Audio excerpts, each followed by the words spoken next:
Donc, le dernier poème, j'espère que je ne vous lasse pas, c'est il est très célèbre.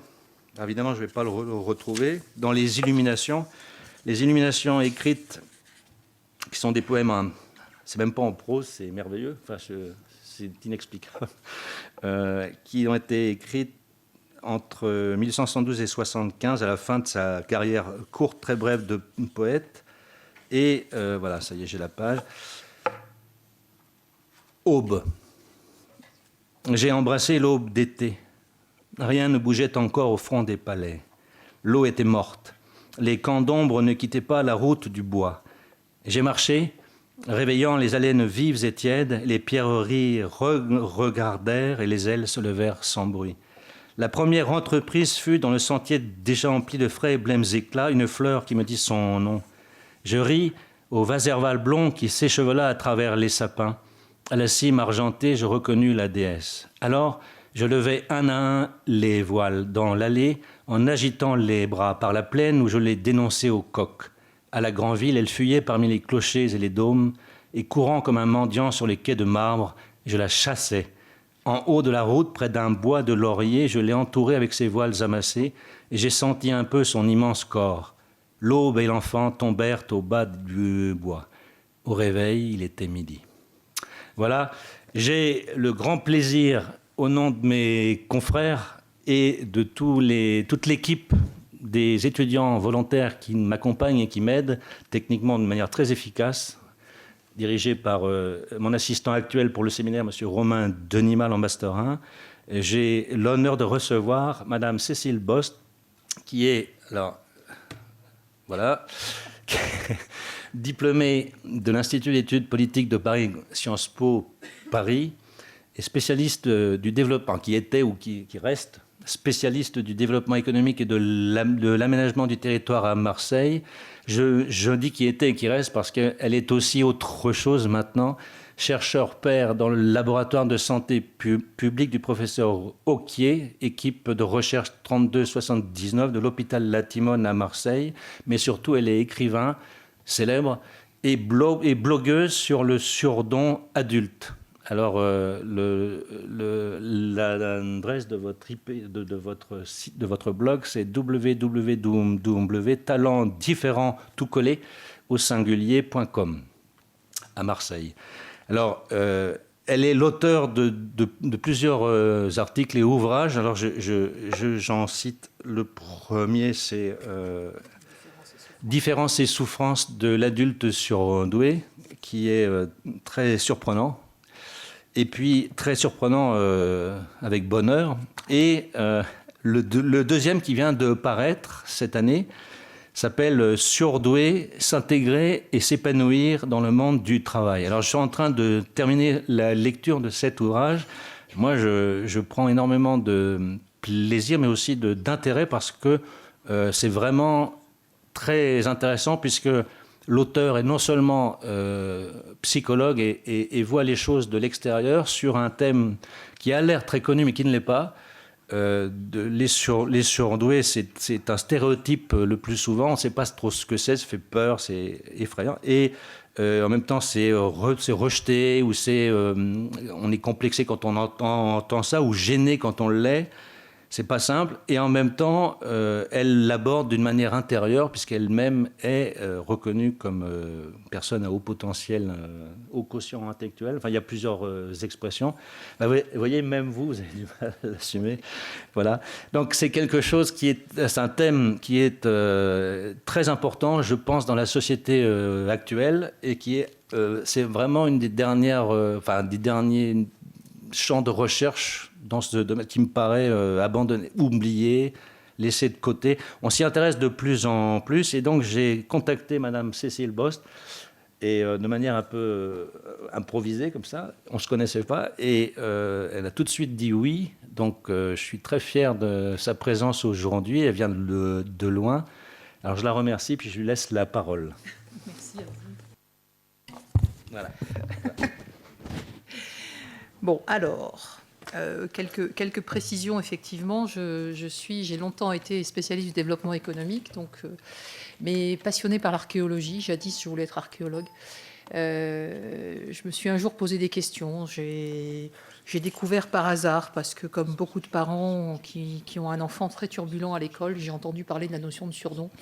Je ne savais pas du tout ce que c'était. Et puis, réflexion aidant, j'ai fini par me poser la question de savoir si vraiment ça existait.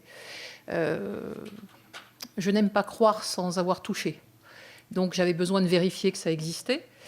Et j'ai la chance de savoir lire l'anglais. Donc je suis allée me balader sur les sites de recherche. Je suis allée regarder en particulier le site PubMed, qui est un site de communication scientifique donc médicale, pour voir s'il y avait une réalité au surdon. Et ce que j'ai découvert était vraiment intéressant, hyper complexe. Et depuis, c'est vrai que je passe mon temps à faire de la recherche là-dedans. Pierre Leroux disait été et spécialiste du développement économique. Oui, c'est un métier passionnant parce que complexe. Mais mon métier d'aujourd'hui, c'est d'être étudiante. Je suis étudiante en Master 1 de santé publique. C'est parfaitement logique, je trouve, après le développement économique et après l'aménagement du territoire. Il y a beaucoup de liens. Et quand vous parliez du dernier champ de recherche que pouvait présenter le surdon, je pense qu'il y a beaucoup de choses à voir autour de ethnologie et santé mentale. La santé mentale est un champ pas du tout encore abordé par la médecine, c'est clair, c'est le parent pauvre, et je pense qu'il est extrêmement important de l'aborder peut-être par le biais de l'ethnologie. Et c'est d'ailleurs pour ça que j'étais très intéressée de venir aujourd'hui, parce que je trouve que le séminaire qui parle de société et d'être d'exception, le mot exception, évidemment, quand on met surdoué, forcément, un surdoué, c'est un héros, on va y revenir. Pour moi, le mot exception, ça questionne la notion de norme, tout simplement. Et donc, j'ai voulu regarder un petit peu ce que signifiait la norme. Donc, je suis allée chercher ce que ça signifiait. Donc, il est écrit du latin norma, qui signifie règle ou équerre, et qui désigne un état habituellement répandu, moyen. Première application de la notion de norme, c'est le système métrique. Ça, c'est la définition Wikipédia. La définition de Larousse est un peu plus, j'ai trouvé, restrictive, parce qu'elle indique que ça désigne un ensemble de règles importantes pour permettre à la société de fonctionner. Et ça peut induire des jugements de valeur. Et puis, je suis allée voir également ce que signifiait le mot exception. Et Larousse, toujours, dit ce qui est en dehors de l'ordinaire. Et moi, j'aurais tendance à rajouter ce qui est très en dehors de la moyenne. Donc, qu'en est-il des surdoués ? On a toujours, de tout temps, en tout cas depuis l'Antiquité, depuis que l'écrit existe, noté qu'il existait des êtres d'exception. On les a très souvent préservés, on les a très souvent accompagnés, respectés aussi. Et puis un jour est arrivé Adam Smith. Et ça, c'est ma version personnelle des choses. Adam Smith, le chantre de la division du travail. Je vous rappelle le principe de la division du travail. Des tâches élémentaires, complémentaires et répétitives. Adam Smith disait ça va être essentiel pour permettre aux économies de se développer. Je note qu'il avait également dit qu'il avait quand même un peu conscience que ça risquait d'abêtir l'humanité, mais il avait foi en la formation. Je crains qu'on ait oublié la formation depuis qu'on a fait de la division du travail. Cette division du travail, elle permet la standardisation. Et là, réapparaît le mot norme. Parce que, et ça c'est les Américains qui s'en sont emparés, dès qu'on arrive dans l'industrie, dès qu'on arrive dans l'économie, il est important de normaliser, de standardiser, objectif très pragmatique, faire de l'argent, être rentable. Et c'est dans ce contexte de la fin du XIXe siècle, où on a une explosion de la révolution industrielle, je ne vais pas vous refaire toute l'histoire, je pense que vous en connaissez déjà beaucoup sur le sujet.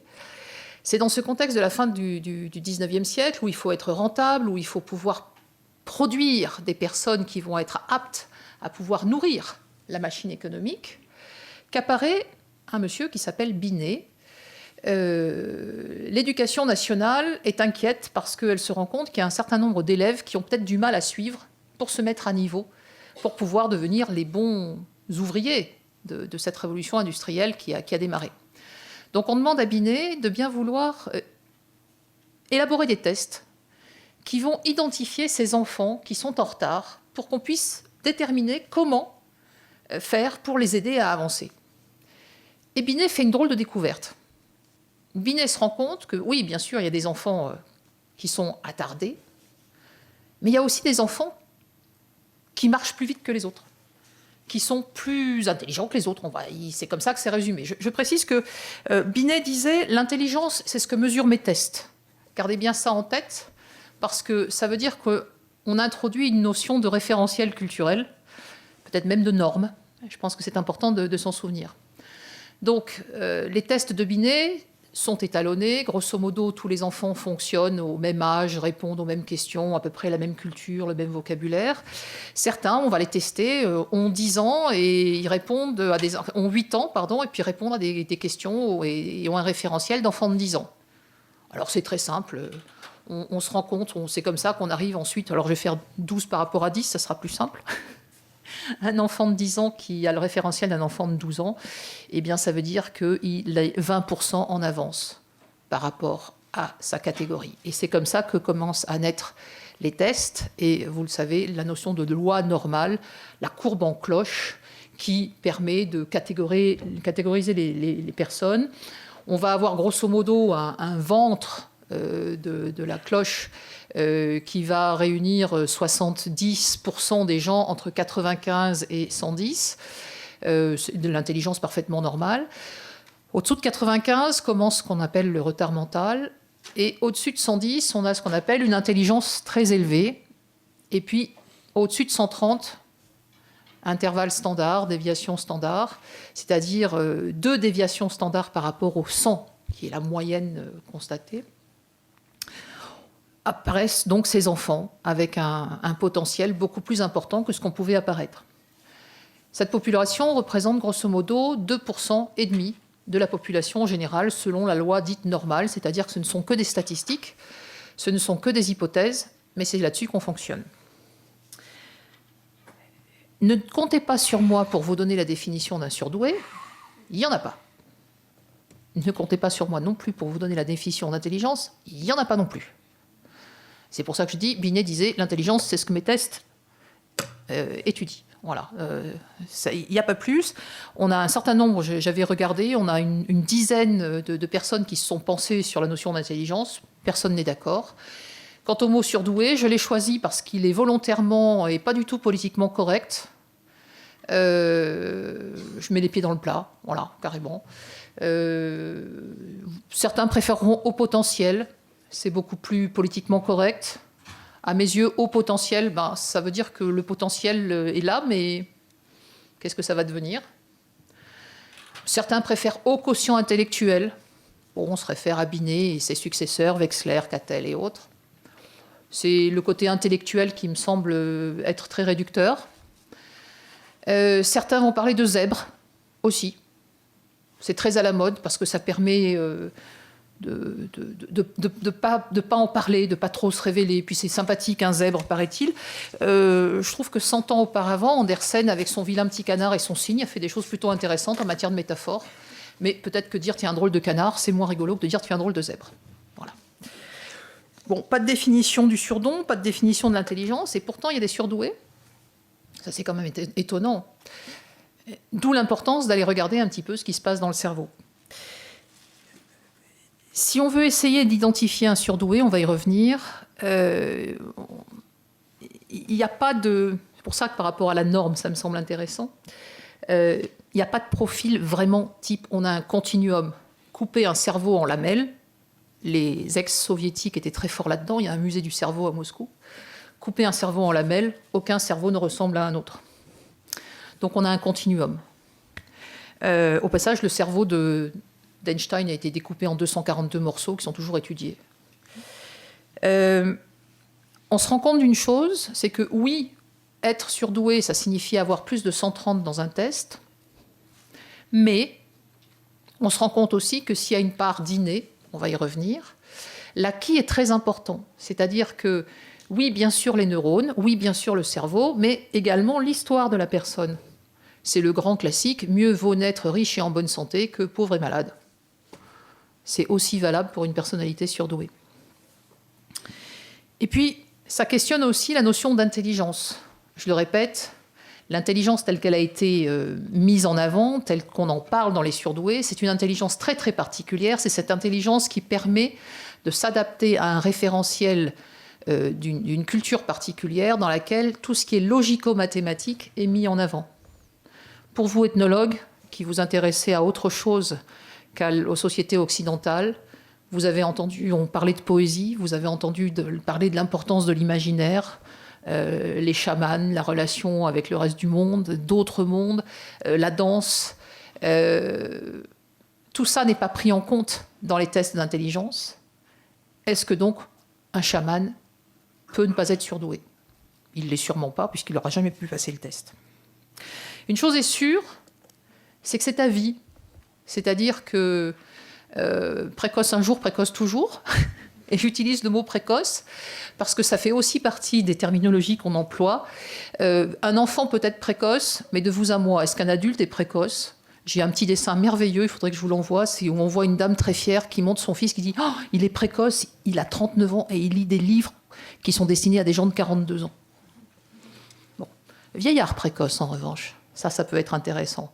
Dans la mesure où, quand on réfléchit un peu trop, qu'on se pose un peu trop de questions sur le sens de la vie, on finit par être très désabusé et peut-être rejoindre de façon un peu trop précoce la catégorie des personnes âgées qui, avant, c'était mieux. Alors, je voudrais vous présenter les surdoués en 3 parties. La première qui va traiter du fonctionnement. Et j'aurais tendance à dire que, pour résumer, c'est un décalage monté de série. La deuxième qui va présenter les surdoués dans le monde du travail, dans le monde de l'école, qui est l'école, tout le monde le sait, c'est la préfiguration du monde du travail. Donc il faut préparer toutes nos chères têtes blondes à bien entrer et bien s'intégrer dans le monde du travail. Ça, c'est ce que je vais appeler l'écueil de la norme. Et se poser quand même la question de, vous allez le voir, le décalage est quand même très important. Comment on peut faire avec cette importance de l'information? Donc, vous parlez de ce décalage monté de série. Je vous l'ai dit, il y a une réalité neurophysiologique dans le surdon. Quand on regarde un cerveau, donc je le répète, les soviétiques les ont découpés en lamelles, mais grâce au développement des neurosciences et de l'imagerie médicale dans les années 90, maintenant, on a encore quelques surdoués qui survivent après les tests. On se contente de faire de l'imagerie médicale, des IRM, de l'EEG, ou bien de la scintigraphie. La scintigraphie, on injecte du césium, donc ça permet de faire apparaître en chromatographie les cerveaux, par exemple. Toutes ces images, toutes ces études, toutes ces recherches montrent une chose. Il y a vraiment une différence architecturale du cerveau, déjà, pour commencer. Des Russes, donc avec leurs fameuses lamelles, ont identifié qu'on avait plus de neurones là, dans le cortex frontal et dans le cortex pariétal. On va revenir là-dessus. On se rend compte, quand on regarde l'imagerie médicale, qu'on a des aires différentes qui s'activent. Et non seulement différentes, mais qu'on a également une transmission d'informations plus rapide. Depuis 1985, il y a même une hypothèse qui a été lancée et on a tenté de la démonter, mais ça a l'air de bien se vérifier. La testostérone a un lien avec le surdon. Donc ne vous étonnez pas que tous les héros soient surdoués. Ils sont gonflés à bloc, c'est normal. Forcément, les surdoués ne peuvent être que des hommes. C'est normal, hein? Cette testostérone va favoriser... Alors, le cerveau, en général, commence à se développer à droite. C'est l'hémisphère droite. Et là, il prend ses aises. C'est l'hémisphère de l'intuition. C'est aussi celui du mysticisme. Ça me semble assez intéressant à savoir. L'hémisphère gauche n'est pas en retard. Mais l'hémisphère gauche, lui, toujours selon cette théorie de Geschwind, Buhan et Galaburda, donc qui date de 85, l'hémisphère gauche, lui, connaît quelques petits désordres. Ça peut donner des personnes dyslexiques, par exemple. Donc la lecture et le langage sont touchés. La dyslexie, pour ceux qui ne savent pas ce que c'est, ou tous les 10, entre guillemets, d'accord, puisque dyspraxie, dysgraphie, dyscalculie, dysorthographie, tout ce qu'on veut, c'est un défaut d'encodage. C'est-à-dire que quand on a un enfant qui ne sait pas lire, c'est pas qu'il est stupide, c'est qu'il peut avoir un problème d'encodage. C'est tous les enfants qui apprennent consciencieusement avec leurs parents leur récitation le soir et qui le lendemain sont incapables de la réciter et à qui on dit avec une claque, t'avais qu'à apprendre tes leçons. Vous imaginez tout ce que ça peut générer comme drame pour ces enfants et dans la structuration identitaire. Donc vous voyez, je vous parlais d'inné, mais là je vous parle aussi d'acquis. Quand on a des enfants qui sont niais et non reconnus dans leurs efforts. D'accord ? Ça touche aussi le langage. On s'est rendu compte qu'on avait un certain nombre de bègues. Donc, commencez à vous poser des questions, Pierre Leroux, je crois. C'est possible. C'est possible. On s'est rendu compte également que cette testostérone favorisait la myélinisation des axones. Youpi. Alors, on a la matière grise à l'extérieur du cerveau, ce sont les neurones. Donc, rappelez-vous, plus de neurones devant, plus de neurones sur le côté. Et on a à l'intérieur de cette matière grise toute une grande matière blanche. Et cette matière blanche, qu'on appelle la myéline, cache en fait toutes les connexions neuronales. Un neurone est connecté à d'autres neurones. Et cette myéline, c'est l'équivalent de la gaine de caoutchouc qu'on constate autour d'un fil électrique. La myéline va servir de protection contre les courts-circuits. D'accord ? Et donc on se rend compte que la testostérone va favoriser la myélinisation des axones, c'est-à-dire que ce gainage des axones, qui sont les connexions qu'il y a entre les neurones, va se faire plus vite que la moyenne. Et à quoi sert ce gainage des axones ? Tout simplement, les axones servent à transporter l'information. Donc, à partir du moment où on a des enfants dont le gainage, la myélinisation est plus rapide, ils ont un développement plus rapide. Et c'est comme ça qu'un enfant qui est censé marcher à 14 mois peut marcher à 9 mois, parce que les axones ont été correctement myélinisés, les neurones sont connectés, et on peut lancer la marche. Pareil pour la parole, quand vous avez un enfant qui commence à parler à 5-6 mois, alors que normalement les premiers mots sont prononcés à 9-10 mois, 11 mois, là aussi vous avez une avance, une précocité en neurodéveloppemental. Vous imaginez bien qu'un enfant qui est debout à 7 mois, alors que la moyenne est debout à 10 mois, un enfant qui marche à 9 mois, alors que d'autres enfants marchent à 14 ou 15 mois, un enfant qui parle à 11-12 mois, quand je dis parler, c'est faire des phrases, à 11-12 mois, quand d'autres parlent à 2 ans, il y a tout simplement une différence d'expérience. Mettez-vous debout sur une chaise, façon le cercle des poètes disparus, ou sur une table, vous voyez l'univers de façon très différente de si vous restez assis. C'est la même chose pour les enfants. Et donc, on a des enfants dont le développement est exponentiel par rapport à leur père en âge. Tout ça amène, pour résumer cette notion de réalité neurophysiologique et neurodéveloppementale, à avoir des personnes qui ont à la fois une sensibilité maximum, on va revenir sur le mot sensibilité, et aussi une rapidité extrêmement importante. Puisque, j'ai oublié de le préciser, la testostérone va favoriser également la transmission des informations par ce qu'on appelle le corps calleux, qui est entre les deux hémisphères. Et donc, qu'est-ce qui se passe pour un surdoué ? On a quelqu'un qui va acquérir plus d'informations, puisque plus de neurones, plus rapidement, puisque myélinisation plus rapide, qui va les traiter plus vite, grâce au corps calleux, et qui, à partir de là, forcément, va les stocker plus vite et en plus grand nombre ici, dans le système limbique. Or, ce système limbique, il sert à quoi ? C'est les rappels de mémoire, c'est ce qui va vous permettre de puiser dans vos souvenirs, consciemment ou inconsciemment, et ça peut faciliter la créativité en particulier. Ou l'intuition. Il y a des choses que vous percevez, vous êtes incapable de dire pourquoi, mais quelque part, vous avez eu peut-être cette expérience, vous avez acquis des informations. D'accord ? Cette sensibilité, cette rapidité débouche sur ce que deux psychiatres polonais, mais qui vivent en fait au Canada et aux États-Unis, qui sont Piechowski et Dabrowski, ont identifié comme étant, ils ont identifié ça dans les années 70, comme étant ce qu'on appelle les hyper-excitabilités, over-excitabilities. Ils les ont identifiées comme étant de 5 types. La première, c'est tout ce qui est psychomotricité. Et c'est là où ça va devenir intéressant, c'est parce que quand on parle de personnes d'exception et de normes, vous allez vous rendre compte que ce qui est monté de série fait qu'on vit les choses normalement, mais elles sont vues au prisme d'une moyenne, d'une norme. Les gens qui ont une hyperexcitabilité psychomotrice sont des gens qui sont pleins d'énergie. Ils parlent très vite, ils parlent beaucoup. C'est des gens extrêmement compétitifs. Ce sont ce qu'on appelle des workaholics. Ils ont une concentration pour bosser. Ça, c'est assez rigolo, parce qu'un surdoué est capable de faire 15 choses à la fois, donc on a l'impression qu'il ne se concentre pas du tout. Et en fait, s'il est intéressé, ça y va. Ce sont aussi des gens qui sont impulsifs. Donc ce sont des gens qui sont montés sur ressort, on va dire ça comme ça. Vu de l'extérieur, on peut se demander s'ils ne sont pas un peu tada. Vous savez, c'est à la mode en ce moment, tada. Tout le monde vous pose la question, oh là là, qu'est-ce qui bouge? Oh là là, il doit être tada. Tada, trouble d'hyperactivité avec déficit d'attention.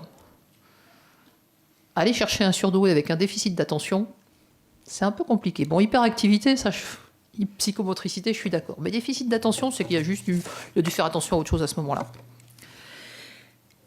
Deuxième type d'hyperexcitabilité, l'excitabilité sensorielle. Plus de neurones, rappelez-vous, donc plus grande précision, plus grande capacité à ressentir, à sentir, à voir. J'ai un fils qui fait du VTT, il voit des choses qu'on ne voit pas. Si, c'est là. Il faut qu'on s'approche à 15 mètres pour les voir. Lui, il voit ça à une 50aine de mètres. Donc, il voit des choses que les autres ne voient pas. Vous entendez déjà ce que ça veut dire? Bon, maintenant, théoriquement, on ne fume plus dans le train. Mais être dérangé d'un bout à l'autre du wagon par une odeur de fumée, par exemple, ou c'est un parfum qui fait qu'on a quasiment la nausée, et où les autres vous regardent et se disent « Non, mais ça va, tu sens rien, là. » Et vous êtes en train de défaillir parce que ça ne va pas. Pareil pour le bruit qui assomme, et ainsi de suite. Ça donne des synesthètes. Ça donne des gens qui ont des percussions de sens qui font que c'est relativement rare, je ne me rappelle plus la prévalence, mais je crois que c'est 1 pour 8000 ou 1 pour 10 000, donc encore un dingue, quoi. Qui sont capables d'associer des couleurs aux mots ou aux lettres. J'ai un de mes enfants qui est synesthète, il a régulièrement mal à la tête parce que ce qu'il lit est en couleur. Donc ça fatigue. Mais après, il y a des gens qui associent aussi des mots à des odeurs ou des choses comme ça. C'est complètement intérieur, mais évidemment, partager ce genre d'expérience est un petit peu compliqué. Ce sont des gens qui sont donc fatigables, beaucoup plus que la moyenne, qui font des surréactions et qui ont besoin de retrait. Là encore, on va avoir des gens qui apparaissent un petit peu comme bizarres. Certains se réfugient dans les addictions. On a besoin. J'ai un ami qui fume comme un pompier parce que ça lui permet de stopper les odeurs. Il arrive, en fumant, il arrête. C'est aussi fumer des choses que la loi interdit encore, enfin pour l'instant, qui permet d'oublier un petit peu. Donc forcément, ça favorise les addictions. Ça favorise aussi les troubles des comportements alimentaires. La boulimie, par exemple. Ou à contrario, bien sûr, l'anorexie. Troisième type d'hyperexcitabilité, l'excitabilité émotionnelle. Ce sont des gens qui sont extrêmement empathiques, qui ressentent ce que vivent les autres. Mais ce n'est pas ressentir simplement, c'est être à sa place, voir avec les yeux de la personne. C'est-à-dire, ce n'est pas entrer en sympathie, c'est vraiment ressentir profondément les choses au point parfois de pouvoir être complètement effondré ou euphorique en voyant ce que voit l'autre. Mais imaginez ce que peut vivre l'autre quand il se sent envahi comme ça, quand il se sent découvert, quand il sait il n'est pas capable de cacher ce qu'il pense, puisqu'il a en face de lui quelqu'un qui y voit. Ce sont des gens qui, avec cette hyper-excitabilité émotionnelle, ce sont des gens qui voient ce qui pourrait être. Ça donne des idéalistes qui, à la longue, peuvent devenir des cyniques. De la même façon, ce sont des gens qui vont faire des surréactions. Et cette capacité à voir ce qui pourrait être, ça fait forcément des psychotiques. Où est la norme? 4e type d'hyperexcitabilité, l'hyperexcitabilité intellectuelle. Ça, c'est des gens qui adorent apprendre. Apprendre toujours plus loin, apprendre toujours, qui sont plongés dans les bouquins, qui sont curieux, qui regardent tout, qui s'intéressent à tout. Forcément, ils se dispersent. Enfin, c'est ce que pensent les autres. Qui sont des visionnaires. Et à force de s'intéresser à tout et d'avoir une vision qui les porte plus loin, ils sont capables d'un esprit critique qui les rend indépendants. Donc forcément, ils se mettent en marge. Ils ne sont jamais d'accord. Ils râlent toujours. Ils sont pénibles. Ça les rend aussi impatients, puisqu'ils savent plus que les autres. Ils s'intéressent à plein de choses. Et comme ils sont critiques, ils s'énervent que les autres ne voient pas. Sans compter, pour bon nombre d'entre eux, une pensée morale qui fait que ça fait des torquemadas. Ils ont la vérité, ils se battront jusqu'au bout, ils mourront debout, ils sont insupportables parce que ils savent qu'ils sont dans le vrai, chacun a sa vérité.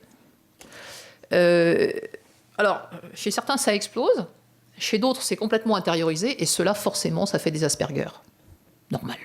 Ils s'intéressent à rien, ils sont dans leur monde, ils voient rien d'autre. Autistes, je précise, Asperger, forcément. 5e type d'hyperexcitabilité, l'hyperexcitabilité imaginationnelle. C'est moche, hein? C'est tout ce qui est métaphore.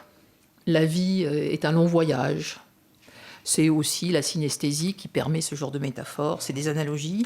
C'est la capacité à être multidimensionnel, multicanal, c'est-à-dire qu'on pose une question à un surdoué et il est incapable de vous répondre simplement en mots. Donc ça va être quelqu'un qui va être extrêmement brouillon ou qui va bégayer, au choix.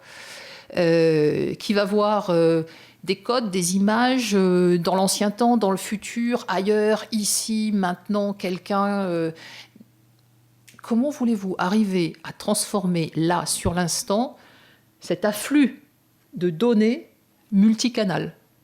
C'est pour ça que je vous parle de brouillon, ou à l'opposé de gens qui en bégayent parce qu'ils ne savent plus comment présenter les choses. Et il faut qu'ils s'arrêtent un moment, qui remettent leurs idées en place et qu'ils avancent. Ça fait quand même un peu bizarre, ces gens-là. Et cela, effectivement, pour certains, on va les trouver tellement rêveurs ou à l'opposé tellement agités que ceux-là sont forcément bipolaires. Normal. Ils passent d'une hyperexcitation à des effondrements, donc c'est forcément de la bipolarité. Je vous ai dit que le champ de la santé mentale était quelque chose d'extrêmement intéressant à étudier, pas assez étudié encore. Donc ça fait des gens qui sont en perpétuel décalage, et pour lequel il y a un mot qui revient souvent. Trop. Tu vas trop vite. Tu te poses trop de questions. Tu coupes trop les cheveux en 4. Et ainsi de suite. Dans certains cas, ça peut être « mais tu te prends pour qui, là ?» Parce qu'on prend carrément la place du patron, la place de l'autorité, on la questionne. C'est insupportable. La psychologue américaine Marielette Jacobsen, si vous voulez oublier ces 5 hyperexcitabilités, propose 3 mots-clés. Intensité. On ressent les choses beaucoup plus profondément, mais c'est vrai non seulement pour le côté sensoriel, mais c'est aussi pour le côté empathie, imaginationnel, intellectuel. Intensité, ça c'était intéressant l'intensité, parce que quand j'ai présenté le tableau de l'intensité à des psychologues de l'équipe du professeur Lançon avec lesquels je travaille à Marseille, il y a une jeune psychologue qui m'a dit « mais vous êtes en train de décrire la bipolarité là ?» Je dis « non, c'est mon quotidien ». On pourra y revenir ensuite. Deuxième mot-clé, complexité. Alors ça, c'est rigolo parce que ça se résume par ce qui est simple et complexe, et ce qui est complexe est simple. C'est-à-dire que, grosso modo, on dit toujours en rigolant que les surdoués n'ont jamais réussi à retenir les tables de multiplication. À quoi ça sert? À rien. Donc, c'est pas la peine. En revanche, ils sont capables de faire des tas d'additions et des multiplications dans tous les sens, de tête, parce qu'ils ont trouvé un système où, quand on essaie de leur demander comment ils s'y retrouvent, on leur dit « non, mais c'est trop compliqué ton truc. Tu fais comment? C'est vachement plus simple, les tables de multiplication. » Donc on a des choses où ce qui est simple, parce que ça correspond à la moyenne, parce que ça correspond à tout le monde, parce que ça fait consensus, Non, c'est absolument incompréhensible pour un surdoué. C'est une question de point de vue, on va y revenir. Alors que cette complexité multicanale va permettre à un surdoué d'évoluer, de faire des analogies, de faire des rapprochements qui vont faire que les gens vont lui dire « Non, mais t'es hors sujet, là. Qu'est-ce que tu nous fais ?»« Bah si, c'est évident. » Ben non, on va y revenir. Et le dernier, troisième mot, donc premier intensité, deuxième complexité. Le troisième, c'est, on dit en anglais drive, c'est une sorte de motivation personnelle qui n'a rien à voir avec l'ambition. C'est pas je veux être grand, riche et célèbre, c'est il faut que je fasse ça. C'est quelque chose qui ronge de l'intérieur. On se sent... Certains pourraient dire que c'est une forme de mission. Donc je pense que quand on parle de gens qui ont des visions, des gens qui ont qui ont une mission sur Terre, ça fait un petit peu partie de ça. Ça les dépasse complètement. Ça ronge. On ne sait pas, surtout quand on n'arrive pas à identifier ce que c'est, surtout quand on ne sait pas qu'on est surdoué, parce que on sent bien qu'on est en décalage avec le reste du monde. On n'en parlera pas aujourd'hui, puisque c'est un peu long. On en parlera autour d'un pot tout à l'heure, parce que ça... Voilà, c'est le rituel, si ça vous intéresse. Dabrowski, toujours, qui est donc psychiatre, a évoqué la notion de dépression existentielle avec la désintégration positive, c'est-à-dire qu'on a des gens qui regardent le monde autour d'eux et qui disent « Non, mais on pourrait faire mieux, et moi, je pourrais faire mieux ». Et ce sont donc des gens qui se désespèrent en se demandant comment je pourrais faire mieux. La dépression, théoriquement, c'est « je suis un pauvre nul ». Là, c'est « je suis un pauvre nul parce que je pourrais faire mieux ». C'est un peu différent de la dépression normale. Mais il n'en reste pas moins que c'est un dépressif, quoi. Voilà, tant qu'à faire. Et ça, c'est depuis l'enfance, depuis la plus petite enfance. Ce sont des enfants qui commencent par vous regarder avec des yeux d'adulte, qui vous fixent. Ou alors à 3-4 ans, vous passez à côté d'un enfant, il vous regarde. Et c'est une sorte de scanner qui vous ausculte. Alors qu'est-ce que ça fait quand on se retrouve à l'école ? Ça fait le parfait cancre du fond de la classe, qui n'en a rien à faire, qui ne comprend rien, parce que c'est trop simple. Mais pourquoi la maîtresse ou le maître, il dit 10 fois la même chose ? J'ai compris, bon, si je pensais faire autre chose. Ou bien, ça va dépendre, là encore, c'est une question d'acquis, où ça donne l'élève brillant par excellence. J'allais presque dire, il n'y a pas de juste mesure. C'est le radiateur ou le podium. Voilà, grosso modo. Ça donne quelqu'un qui, dans ses études, peut avoir une passion au risque de rater ses études, parce qu'il ne voit pas du tout l'intérêt d'apprendre ce qui est en dehors de sa passion. Aucun intérêt. Bah oui, mais le problème, c'est qu'il faut apprendre ça si on veut avoir les notes qui permettent de passer dans la classe supérieure. Paf, on se viande. Mais ça peut être aussi quelqu'un qui, se posant des questions, parce que il est intéressé par des millions de choses, passe des tests pour voir ce qui pourrait aller. Et là, le testeur revient en disant je sais pas, vous êtes pareil partout. Donc vous avez le choix entre les maths, la littérature, la physique. Vous pouvez tout faire. Alors je ne sais pas si vous êtes déjà passé par APB. Moi, mes enfants, face à APB, c'était pas drôle du tout. Mais en tout cas, une chose est sûre, c'est que quand on vous dit à 18 ans ou à 20 ans ou à 16 ans, tu peux tout faire, je trouve que c'est pas rassurant du tout. Parce qu'on a besoin de faire un choix. Et si on doit faire un choix, ça veut dire qu'il va falloir abandonner autre chose. Et puis peut-être qu'on risque de se tromper. Et si on se trompe, est-ce qu'on pourra se sauver ? Et comment on va s'en sortir ? Ça y est, c'est reparti pour un tour pour les questions. Ouais, mais il va falloir quand même faire un choix. Alors, certains ne font pas de choix. Mais pour la ville leur impose. Je connais une jeune fille qui a renoncé au championnat du monde de VTT parce que on lui a dit, écoutez, la prépa, ça commence. Donc, et que c'est comme ça qu'elle a laissé tomber les Jeux Olympiques parce qu'elle s'est dit quand même... c'était 2 ans plus tard, mais elle s'est dit, les Jeux Olympiques de VTT, qu'est-ce que ça va m'apporter après ? Il vaut mieux que je fasse ma prépa. Donc, il y a des choix qui sont parfois très, très douloureux. Je connais aussi un polytechnicien qui, ayant fait Polytechnique, a décidé de devenir cuisinier après. Ça marche aussi. Troisième difficulté, dans le monde des études, comme dans celui du travail, c'est de savoir se vendre. Alors, il y a ce que les Anglais appellent le tall poppy syndrome. En français, c'est pas une tête qui dépasse. Je fais ça pour le bien de votre enfant, dit l'instituteur qui est plein de bonne volonté. En attendant, L'enfant s'entend dire, pas une tête qui dépasse, reste au fond, fais comme tout le monde, arrête de faire des bêtises, ton sujet est hors sujet, c'est pas ce qu'on t'a demandé. Et on a des enfants qui apprennent petit à petit à se restreindre et à se cacher, à s'inhiber pour partie. On a aussi des enfants, et à l'âge adulte ça ne change pas d'ailleurs, qui souffrent de ce qu'on appelle le syndrome de l'imposteur. Non, mais si j'en suis là, c'est que jusqu'à présent j'ai eu de la chance. Le problème, c'est qu'on ne sait pas jusqu'à quand la chance va durer.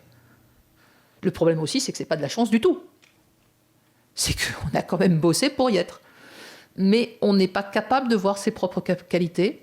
On est surtout capable de voir qu'on a bénéficié de circonstances favorables et qu'on ne sait pas combien de temps ça va durer. D'autant plus qu'il y a un phénomène qui s'appelle l'effet Dunning-Kruger, qui est assez intéressant, qui dit que les gens incompétents ne sont pas capables de reconnaître les gens compétents. Pendant que les gens compétents, eux, en général, ne se reconnaissent pas comme compétents. Je ne sais pas si j'ai réussi à être clair.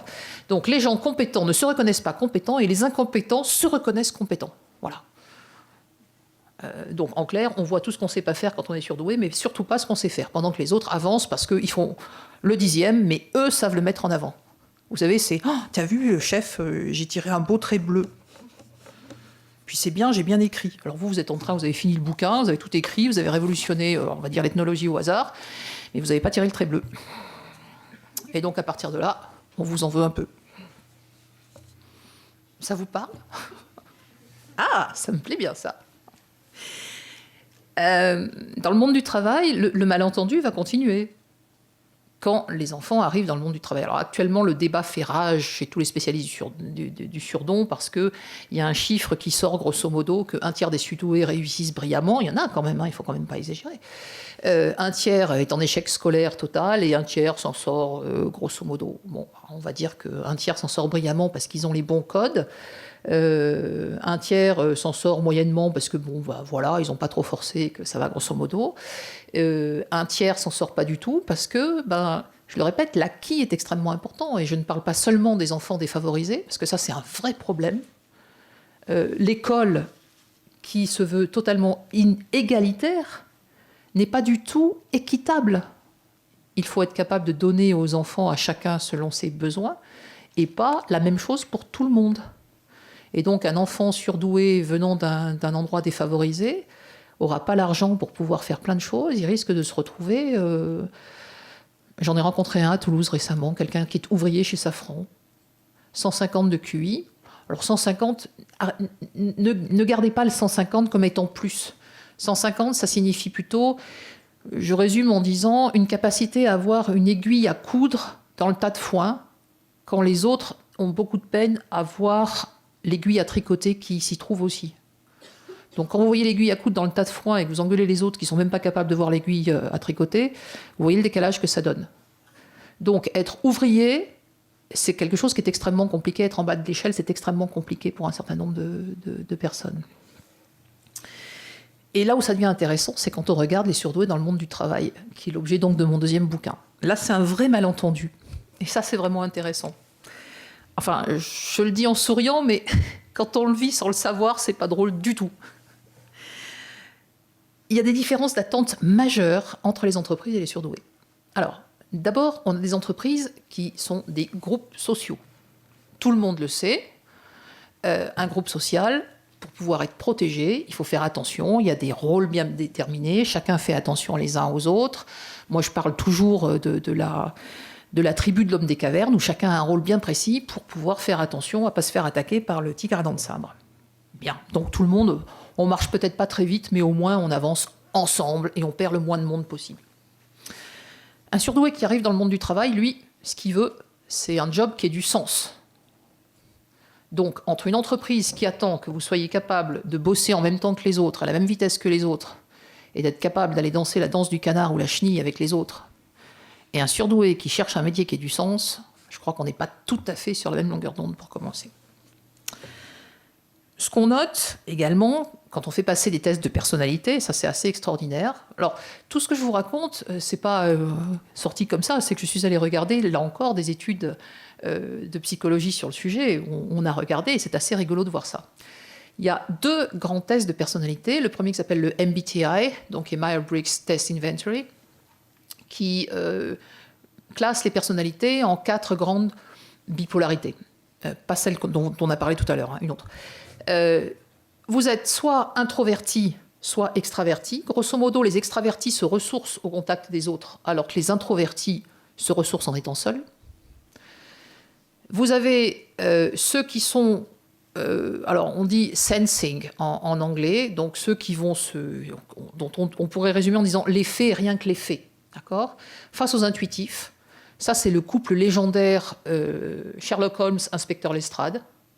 Donc Sherlock Holmes trouve en 3 secondes ce que Lestrade mettra 3 mois à ne pas trouver, grosso modo. La 4e bipolarité qui va être le côté rationnel, qui est extrêmement valorisé en entreprise.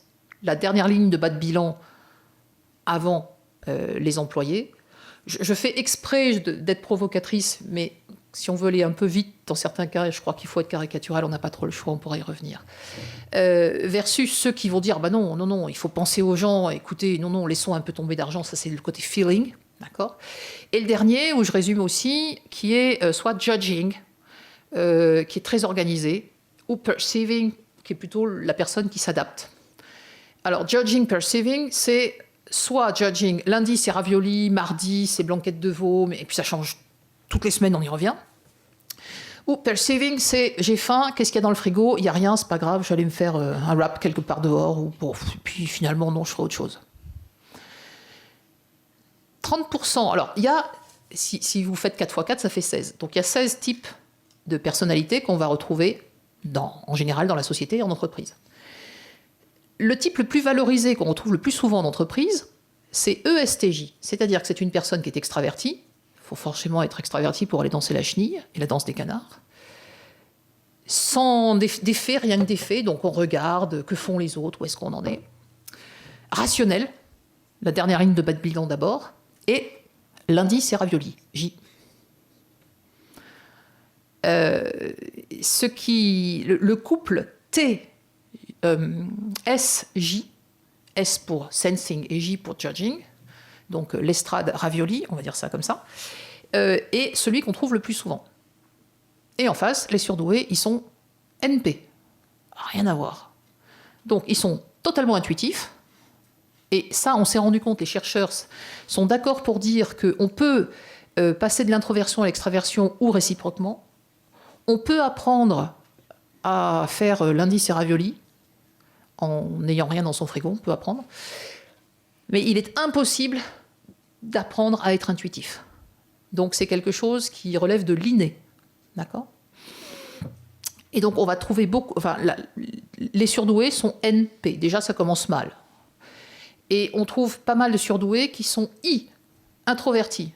La chenille, c'est pas pour eux. N, intuitif. F ou T, ça va dépendre. Ça va dépendre parce que quand on a quelqu'un qui est d'une grande exigence intellectuelle ou morale, il est capable de passer, pour raison dogmatique, au-dessus de l'être humain.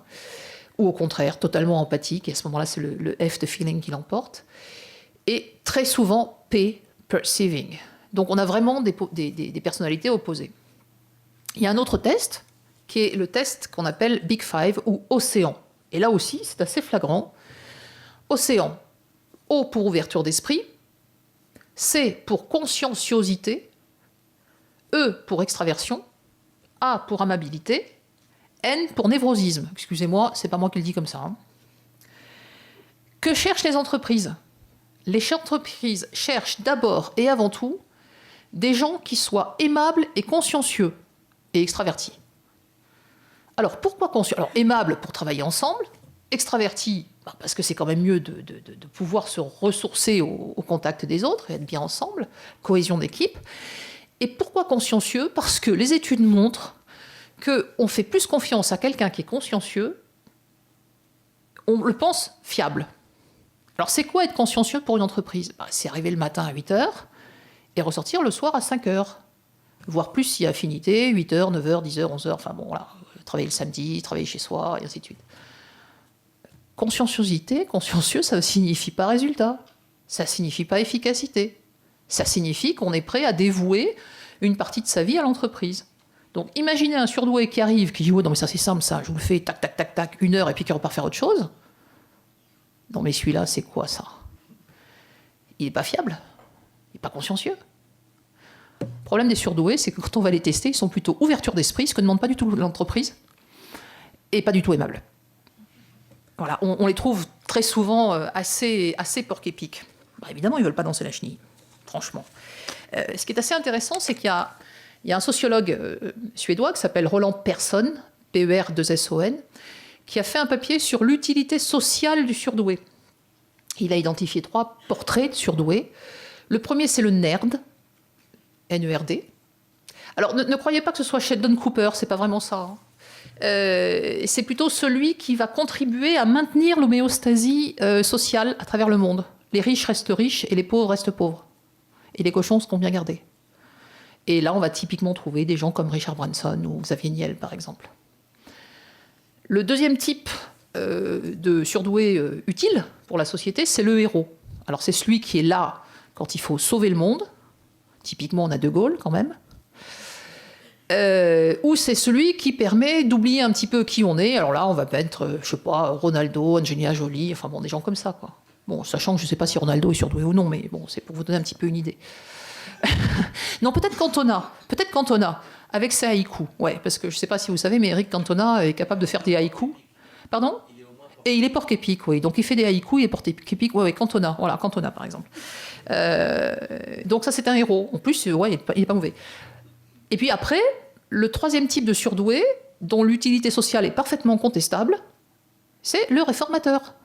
Alors au choix, Jésus, Gandhi, Giordano Bruno, enfin bon, des gens comme ça. En général, ils terminent mal, ceux-là. Je ne sais pas si vous l'avez remarqué. Mais pourquoi ? mais ils annoncent que demain sera un autre monde, que les riches deviendront pauvres et réciproquement. Non mais attendez, c'est la révolution. La cohésion du groupe risque d'exploser. Or, c'est très important de pouvoir maintenir le groupe. Donc, il faut pouvoir, en entreprise, montrer son utilité. Or, quand un surdoué arrive en entreprise,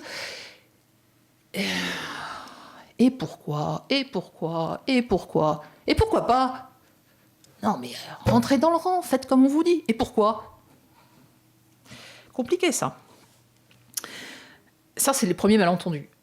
Et puis, il y a le décalage, qui est patent. D'abord, le décalage de tempo. Allez moins vite, mais qu'est-ce que vous faites ? Moi, j'avais un de mes collaborateurs qui m'avait dit « Mais il suffit de travailler 2 heures par jour, qu'est-ce que tu fais, là ?» Pas de chance, je bossais 10 heures par jour. Donc, vous imaginez, au bout de la semaine, 50 heures par rapport aux 10 heures que j'aurais dû travailler, j'étais à des années-lumière des autres. D'ailleurs, c'est vrai, j'étais à des années-lumière, mais j'arrivais pas à le comprendre, je le reconnais volontiers. On s'est rendu compte, en matière de tempo, que l'entreprise est un corps social où un surdoué est très bête. Il est persuadé que quand il entre en entreprise, c'est pour le bien de l'entreprise qu'il y entre, pour permettre à l'entreprise de se développer. Il n'a pas compris qu'entre le but ultime de l'entreprise et lui, il y avait un certain nombre de gens qui étaient là pour faire avancer leurs intérêts personnels. Donc un surdoué qui ne pense qu'à l'entreprise, il va déranger un certain nombre de personnes qui sont... Oui, bon, il faut bien bosser, mais... l'entreprise après moi, quoi. Et ça, c'est gênant. Et ça fait partie des différences de point de vue. Je disais pourquoi pas, c'est la notion de divergence, qu'on peut appeler comme étant de la créativité, mais on va s'entendre dire non mais c'est pas le sujet, non mais qu'est-ce que tu nous fais là, mais qu'est-ce que tu as encore comme idée folle. C'est aussi l'exigence. Ça, c'est merveilleux, le mot qualité. Vous entrez dans une structure, entreprise ou autre, et vous indiquez au recruteur, moi j'ai une grande exigence de qualité. Et le recruteur vous dit, oui, moi aussi j'ai une grande exigence de qualité, on est fait pour s'entendre. Oui, enfin, sauf que l'exigence de qualité, elle est de niveau CP pour les uns et de niveau doctorat pour les autres. C'est pas tout à fait la même chose. Vous imaginez le décalage que ça génère. Précision aussi. Ça, c'est quelque chose qui est particulier aux surdoués, c'est d'être capable de regarder dans le détail et de voir la petite chose qui ne va pas, du style l'épaisseur au micron du trait bleu, tout en regardant la stratégie de l'entreprise. Et ça, c'est quelque chose que les gens n'arrivent pas à comprendre, cette capacité à faire du global et du local, ça les perturbe complètement. Il est très mal vu d'être créatif. Les études le montrent, donc si elles le disent, c'est que c'est vrai, qu'un manager créatif, ça s'est jamais vu et qu'on ne peut pas leur faire confiance aux créatifs. De toute façon, voilà. Donc si vous êtes un tant soit peu créatif, faites attention. Et puis alors, quand c'est la stratégie, c'est stratosphérique, c'est-à-dire qu'on voit plus loin, on voit au-delà, c'est là encore l'aspect divergent, on est capable d'avoir une vision qui est beaucoup plus loin que 3 mois, 6 mois, 5 ans. On est capable même de, quand je dis stratosphérique, c'est de resituer l'entreprise dans son contexte, ce que bon nombre ne savent pas faire. Décalage dans le tempo, décalage dans les points de vue, décalage dans la forme. Tout le monde a entendu parler de l'intelligence émotionnelle. Les études montrent que tous les surdoués ont une grande intelligence émotionnelle, peut-être. Là encore, je passe mon temps à citer Churchill, qui, lorsque Chamberlain, en octobre 1938, est revenu en disant « On a sauvé la paix en signant les accords de Munich », a été le seul en Europe, vraisemblablement, à faire la tête, en disant bah, « Non seulement on n'a pas préservé la paix, mais on va avoir la guerre et on va perdre tout notre honneur ». Ce garçon était-il stupide, puisqu'il ne se réjouissait pas comme les autres? Donc en fait, il faut faire attention avec cette notion d'intelligence émotionnelle, qui est plus de... on peut être très très empathique, mais avoir une vision plus globale qui dépasse le groupe et qui fait qu'on va voir des choses que les autres ne voient pas. C'est aussi le fameux syndrome de Cassandre. Attention, attention. On regarde à 6 mois, 8 mois, à 10 mois, les gens ne voient rien. Attention. Et quand la catastrophe arrive, le surdoué en rajoute une couche en disant « Je vous l'avais bien dit ». Franchement, en matière de sociabilité, ça se pose là. Enfin, en termes de quantité, si on regarde la fameuse courbe en cloche de l'intelligence, il suffit d'avoir 100 pour avoir le bac, 115 pour avoir un master. Vous êtes tous en doctorat, donc vous êtes au-delà de 115. Un créatif à 126. Et on dit qu'il est optimum à 133.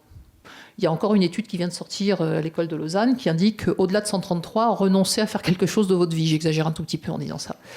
C'est quand même un peu compliqué, quoi. Et toujours la fameuse norme, parce que vous risquez de sortir un peu trop du cadre, le fameux thinking outside the box, d'accord? Et vous posez des questions, et vous pensez à autre chose, et vous faites des analogies auxquelles on n'a pas pensé. Être trop, ça pose des risques. Ça risque de poser des problèmes. Parce que quand on regarde au-delà des choses, quand on voit les choses que les autres ne voient pas, on n'est pas capable d'être aligné avec le reste du monde. Or, je reviens à la norme, pour bien vivre en société, il faut en accepter les normes. Il faut donc veiller à préserver les apparences et veiller à faire attention à rester bien dans le cadre facilitant la cohésion d'équipe. Un surdoué qui ne sait pas qu'il l'est, parce que bon nombre encore ne le savent pas, c'est quelqu'un qui régulièrement va mettre en péril le fameux cadre, va mettre en péril la cohésion. Quand vous avez un virus qui arrive non seulement dans votre ordinateur, mais dans votre corps, qu'est-ce qui se passe? On a immédiatement un mouvement parfaitement normal de protection de l'ordinateur ou du corps. Donc, qu'est-ce qui va se passer? Tout va être mis en œuvre pour éjecter ce corps étranger, éjecter ce virus qui met en péril le corps constitué qu'est l'entreprise. Qu'est-ce qui va se passer? Un surdoué est plus facilement exposé à l'agression parce qu'il va, avec ses pourquoi pas, ses questions, sa capacité de travail et ainsi de suite, mettre un certain nombre de personnes, et en particulier sa hiérarchie, sinon ce ne serait pas drôle, face à leurs limites par rapport à lui. C'est pas forcément quelqu'un qui est, qui est ambitieux et qui a envie d'écraser tout le monde. C'est juste quelqu'un qui, je vous disais tout à l'heure, qui a envie de bien faire son boulot pour le compte de la société. Mais en faisant son boulot pour le compte de la société, il gêne d'autres personnes. Donc, agression possible, jalousie. Les petites bassesses auxquelles, alors là, franchement, on ne comprend pas d'où ça vient et à quoi ça sert. Ça peut même être le rejet dès le recrutement. Sur le mode, vous allez vous ennuyer. Donc on ne vous prend même pas parce qu'on pense que vous allez vous ennuyer. On ne cherche même pas à savoir si vous avez une chance de pouvoir travailler. Vous allez vous ennuyer. Ou bien un autre mot, et ça je l'avais vu avec mon deuxième bouquin, ingérable. Ça aussi, alors il y a 2 mots qui jalonnent la vie d'un surdoué, c'est trop et ingérable. Ça peut déboucher sur du harcèlement. Harcèlement institutionnel aussi. Ça, c'est quand même quelque chose d'intéressant à savoir. C'est-à-dire que ce n'est pas simplement une personne, mais carrément toute une structure qui fait en sorte que vous partiez. Et puis ensuite, ça peut dégénérer en burn-out, bore-out. Alors, burn-out, c'est on s'effondre parce qu'on en fait trop. De vous à moi, je ne suis pas persuadée qu'un surdoué puisse être vraiment en burn-out dans une entreprise. Bon, on peut en faire un peu plus. Le corps ne suit pas le cerveau, ça c'est sûr, mais quand même il en faut un peu, il en faut beaucoup. Parce qu'on se rend compte, j'ai eu beaucoup de témoignages de gens qui sont partis de leur entreprise et après on a embauché 2 ou 3 personnes à leur place. 3, enfin 2, enfin la charge de travail était telle que c'était pas possible pour la personne qui lui succédait de prendre tout en charge. À l'opposé du burn-out, dont on entend parler de plus en plus maintenant. Alors sachez que ce qui est intéressant, c'est que le burn-out est reconnu comme maladie professionnelle par l'OMS, mais pas par la France. On a le mot bore-out, c'est l'effondrement d'ennui. Quand vous n'avez rien à faire, quand vous êtes mis au placard, quand c'est vraiment trop ennuyeux, on finit par être dépressif. On n'en peut plus de s'épuiser à ne rien faire. Il y a le brown-out aussi, qui est, on n'en peut plus de faire alors excusez-moi le terme, les jobs à la con, bullshit jobs, qui sont des jobs de plus en plus développés, mis à mon avis en péril d'ailleurs par l'automatisation. Ça c'est intéressant de voir l'intelligence artificielle face aux bullshit jobs. Je rajoute un néologisme, parce que je pense que c'est vrai pour un certain nombre de surdoués, qui est le cope-out. On n'en peut plus de s'adapter. Et là, ça casse. On cherche à s'adapter comme on peut, mais on n'en peut plus. Marie-Hélène Jacobsen, toujours, parle de réveiller le gérant endormi. Quand vous faites des pas de 5 ou 6 mètres et que les autres font des pas d'1 mètre, chacun marche normalement, à son rythme normal. Mais ce n'est pas du tout les mêmes repères. Et quand vous cherchez à marcher, à faire des pas d'une amplitude d'1 mètre, cherchez à marcher en étant entravé. Vous allez voir la difficulté. C'est épuisant. Et c'est pas du bore-out. C'est vraiment, vous faites tellement attention à être comme les autres, à faire comme les autres, à vous adapter, que vous finissez par en tomber. Knox Nota, qui est un médecin du travail hollandais, dit que le plus grand danger pour un surdoué, c'est de finir en colère, tristesse et frustration. Enfin, un surdoué qui ne se connaît pas, bien sûr. Je reviens à la norme, parce que quand on regarde la norme, je vous parlais de l'entreprise, la norme, ça signifie la notion de consensus. Donc vous voyez bien, une entreprise fait marcher les gens à la même vitesse. Il faut aller... On ne va pas plus vite que la musique, par exemple. Comme mot, c'est important d'être cohérent. La norme signifie qu'on a un consensus qui est mis en place. Mais la norme, ça ne signifie pas, le consensus, ça ne signifie pas forcément que c'est compatible avec une certaine éthique. Quand on a des valeurs, quand on y croit, quand on voit plus loin que la société, on ne peut pas s'adapter à la norme. Ce n'est pas possible. C'est ce qui a fait que des gens résistent à certains pouvoirs, d'ailleurs. Ils ne peuvent pas accepter cette norme qui est imposée. Et le problème du hors-norme, justement, c'est que ce n'est pas qu'il est hors norme, c'est qu'il est perçu comme anormal. C'est-à-dire pas hors norme, mais bien pathologique. Jugement de valeur, anormal, malade. Et ça me semble extrêmement important.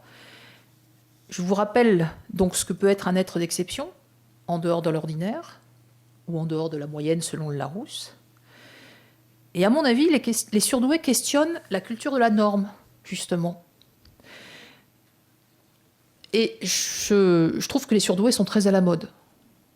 On en parle partout, on les sort partout. Au-delà de l'effet de mode, ce qui me semble intéressant quand on se penche sur le sujet, c'est qu'à mon sens, les surdoués questionnent non seulement la culture de la norme, mais surtout ils mettent en lumière ce système d'Adam Smith, qui, à mon sens, a atteint ses limites. Rappelez-vous Adam Smith, tâches élémentaires, complémentaires, répétitives, aucune intelligence là-dedans. Ford, Toyota ont prolongé le système. On s'est rendu compte, et on y revient maintenant, qu'on a calqué la gestion des ressources humaines sur la gestion des stocks et la gestion des machines. C'est-à-dire qu'on a besoin, on embauche, on n'a plus besoin, on licencie. Et l'avantage d'une machine, c'est qu'elle n'a pas d'émotion, elle ne tombe pas malade, et que si jamais elle tombe en panne et qu'on ne peut pas la réparer, c'est beaucoup plus facile de la jeter. Et on se demande bien pourquoi la variable ressources humaines ne fait pas pareil. on arrive à un système actuellement où, j'aime bien dire, on a une sorte de grosse machine issue de la révolution industrielle qui, à force de standardiser dans le monde du travail, les ressources humaines, elle a commencé par enlever les femmes, et puis elle a enlevé les vieux, puis elle a enlevé les gens de minorités religieuses ou ethniques différentes, et puis elle a enlevé les plus jeunes, et puis à la force, on voit cette machine qui finit par s'autodétruire parce qu'elle n'a plus rien à enlever. On tombe sur l'homme blanc de 40 ans. Oui, pourquoi pas. Mais on se rend bien compte qu'on arrive à un monde où on est perclus de troubles psychiques, où la créativité, qui repose beaucoup sur l'émotion, se perd. J'entendais hier parler des milliards dépensés par les laboratoires pharmaceutiques, mais parfois je me dis qu'à force de définir une industrie par ses cahiers de normes, on tue la créativité. Et de ce faisant, on tue la richesse également. Donc c'est ça qui me semble intéressant, c'est de se dire, peut-être qu'on est juste à un tournant maintenant. On est à un tournant et les surdoués sont pas, comment dire, sont juste un élément supplémentaire de cet appauvrissement général décidé par une standardisation qui fait que il faut être, on ne sait plus trop quoi, parce que d'ailleurs je ne sais pas ce qu'il faut être, mais en tout cas on n'est pas dans la norme. Une Hollandaise qui s'appelle Grete Van Geffen a écrit un livre sur l'intérêt de la diversité en entreprise. Les Américains, enfin les Anglo-Saxons, sont vraisemblablement peut-être un peu plus pragmatiques que les Latins en la matière, qui ont vu l'intérêt financier qu'il y a à intégrer des gens différents. Exemple, les fabricants de matériel de bricolage, quand ils ont compris que les femmes aussi bricolaient, bricolage c'est un truc de mec ça, c'est normal. Quand ils ont compris que les femmes bricolaient, ça a ouvert le marché des objets portables, des outils portables, des outils sans fil, et beaucoup plus légers et beaucoup plus maniables, et ça a permis de donner de l'air aux outils de bricolage. Pareil quand vous avez quelqu'un qui est en fauteuil roulant, dans la ville, ça oblige à voir les choses différemment. Donc, en fait, les surdoués sont un élément de plus pour questionner cette norme qui ne rime à rien et juste à une chose, c'est à l'appauvrissement général. Alors, comment faire si on se recale sur les surdoués eux-mêmes? Alors, moi, j'aurais tendance à dire, je préfère être optimiste, le meilleur est à venir. On va quand même terminer sur une note optimiste. Le meilleur est à venir, pourquoi? Parce que il me semble, quand on est surdoué et qu'on entend parler de ça, qu'on est surdoué sans le savoir, qu'on découvre un jour qu'on pourrait peut-être bien l'être, je pense que c'est extrêmement important de pouvoir explorer cette piste. Il n'y a aucun avantage à être surdoué. Il n'y a aucun honneur à l'être. Il n'y a pas forcément de handicap, surtout si on le sait. C'est comme d'habitude, quand vous connaissez vos forces et vos faiblesses, vous pouvez marcher beaucoup plus en confiance. Ça me semble normal. Tous les métiers sont possibles pour les surdoués dans le monde du travail. On n'est pas obligé d'être polytechnicien et chef d'entreprise. J'ai un voisin plombier, je vous jure, il est surdoué, c'est extraordinaire, il vous fait des brasures pas possibles, mais il fait un super boulot. Il n'est pas plus cher qu'un autre en plus, c'est vachement bien. Ça me semble important de nettoyer les blessures, donc accepter qu'on est surdoué, comprendre comment ça fonctionne, comprendre que c'est cette notion de sensibilité. Rappelez-vous, plus de neurones, on acquiert plus d'informations et on la traite plus vite, d'accord ? Nettoyer certaines blessures, parce que ça, c'est l'inconvénient des surdoués. Quand ils ressentent quelque chose, bon, on me fait ça, j'ai un bleu. Et pourtant, on m'a fait que ça. On m'a pas balancé une grande claque dans le bras. J'aurai un bleu ce soir. Donc, les traumatismes, les petites choses peuvent être de vrais traumatismes pour des surdoués qui ressentent plus fort, plus longtemps, certaines choses que les autres oublient très vite. Donc ça, c'est extrêmement important. Ça me semble important aussi de se rappeler les besoins qu'on a. Besoin d'autonomie. Pouvoir aller à la vitesse qu'on veut sans être taxé de ne pas être fiable ou qu'on ne peut pas vous faire confiance. Pouvoir bosser la nuit si on veut. Pouvoir bosser, faire en 2 heures ce que les autres font en 3 jours. Besoin de variété. Ça répond aux besoins de complexité. Parce qu'on a besoin de développer. Développer est quelque chose qui, à mon avis, est constitutif du surdoué. Besoin de complexité, très compliqué à obtenir en administration ou en grande entreprise, où on a des petites boîtes. Besoin de reconnaissance aussi. Ça pose la question, est-ce que c'est de l'ethnologie ou de la sociologie, j'en sais rien, des HP versus HP. Les hauts potentiels versus les hauts potentiels. Je ne sais pas si vous le savez, mais il existe en entreprise des programmes pour les hauts potentiels. Ce sont des gens qu'on a identifiés comme étant l'avenir de la société. Donc ce sont des gens dont on sait qu'ils sont conformes aux valeurs de la société et qu'ils ont une chance de pouvoir lui permettre de se prolonger, de la pérenniser dans les temps nouveaux, en adaptant les techniques. Vu ce qu'on vient de voir sur les hauts potentiels, surdoués, vous vous doutez bien que ce n'est pas toujours des surdoués qu'on va retrouver dans les programmes de HP. Ce qui est très très important pour un surdoué, c'est d'avoir un environnement aussi flexible que possible et où le faire, la compétence, l'emporte sur le titre. Ça, c'est important. Donc, quand un surdoué se connaît bien, il est capable d'aller, il n'est de vent favorable qu'à celui qui sait où il va, Sénèque. Voilà, c'est grosso modo le résumé il est important de se connaître quand on est un surdoué. Et puis il y a les évolutions sociétales. Ça me semble extrêmement intéressant. Je vous parlais de cette société qui, à mon avis, est en train d'expérimenter ses limites. On a une complexité de plus en plus folle avec la rapidité de l'information qui fait qu'on est noyé sous l'information, il faut être capable de la trier. Or, l'intelligence, c'est ça. C'est être capable de discerner la bonne information au milieu d'un fratras d'informations. Donc rappelez-vous, ceux qui voient l'aiguille à coudre alors que d'autres ne voient pas l'aiguille à tricoter. D'accord. Les émotions reviennent en force. On s'est rendu compte que si on a envie de pouvoir développer une entreprise en milieu, instable, les émotions sont importantes pour pouvoir générer une cohésion de groupe. Le leadership aussi. Il faut savoir garder un cap, il faut savoir rassurer son équipe en temps instable, en temps troublé. Le leadership est extrêmement important. Tout ça est très favorable à une personne surdouée comme contexte. Et là où ça devient intéressant, c'est que jusqu'à présent, il y a un coach hollandais qui a traité les surdoués de canaris de la mine. Alors je ne sais pas si vous connaissez les canaris de la mine. Ce sont ces petits oiseaux qu'on emportait au fond de la mine. Et quand le grisou arrivait, donc le gaz commençait à monter, le canari mourait. Et donc les mineurs savaient qu'il était temps de partir avant que ça n'explose. On se rend compte que les surdoués actuellement sont un peu des canaris de la mine. C'est-à-dire qu'ils sentent, ils sont les premiers à tomber par rapport à ce qui peut se passer en entreprise. Ils ressentent des choses pour lesquelles ils tombent malades, pour lesquelles ils sont virés. Et puis, quelques mois, quelques années plus tard, c'est toute l'entreprise qui est touchée. Parce que la toxicité de l'entreprise, parce que les mauvais choix ont fini par être... Enfin, voilà, le surdoué est tombé, l'avenir lui a donné raison. C'est ce qui peut arriver. Mais c'est les fameux réformateurs dont je vous parlais tout à l'heure. Je voudrais juste terminer avec un dernier petit point. C'est valable pour tous, mais pour les surdoués en particulier.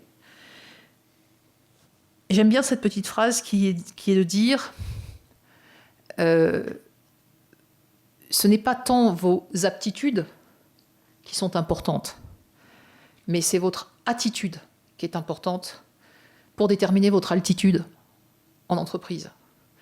Et je voudrais terminer en disant que ça ne souffre aucune exception. Ça, c'était un petit mot.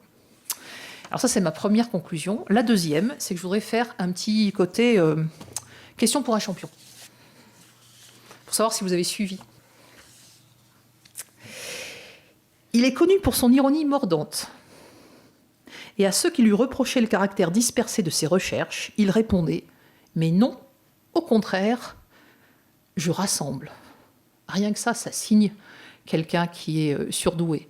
Le fait que l'ironie mordante, c'était donc un porc-épic, et qui était capable de s'intéresser à des millions de choses, mais pas du tout à l'unique... Enfin, il n'était pas du tout monotache, quoi. Il s'intéressait à des millions de choses. Donc, mais non, au contraire, je rassemble. Vous n'avez toujours pas trouvé ? Pratiquant autant les sciences humaines que les sciences naturelles, il a su mettre en évidence les liens intrinsèques entre ces champs traditionnellement séparés dans des études pionnières sur la domestication des animaux, la culture des plantes, l'évolution des langues, la technologie ou encore le traitement d'autrui.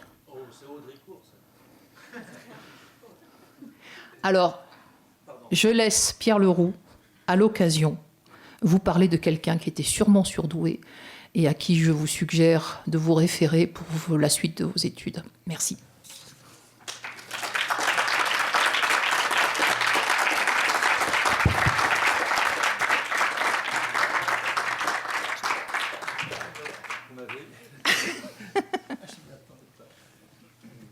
C'était la petite surprise.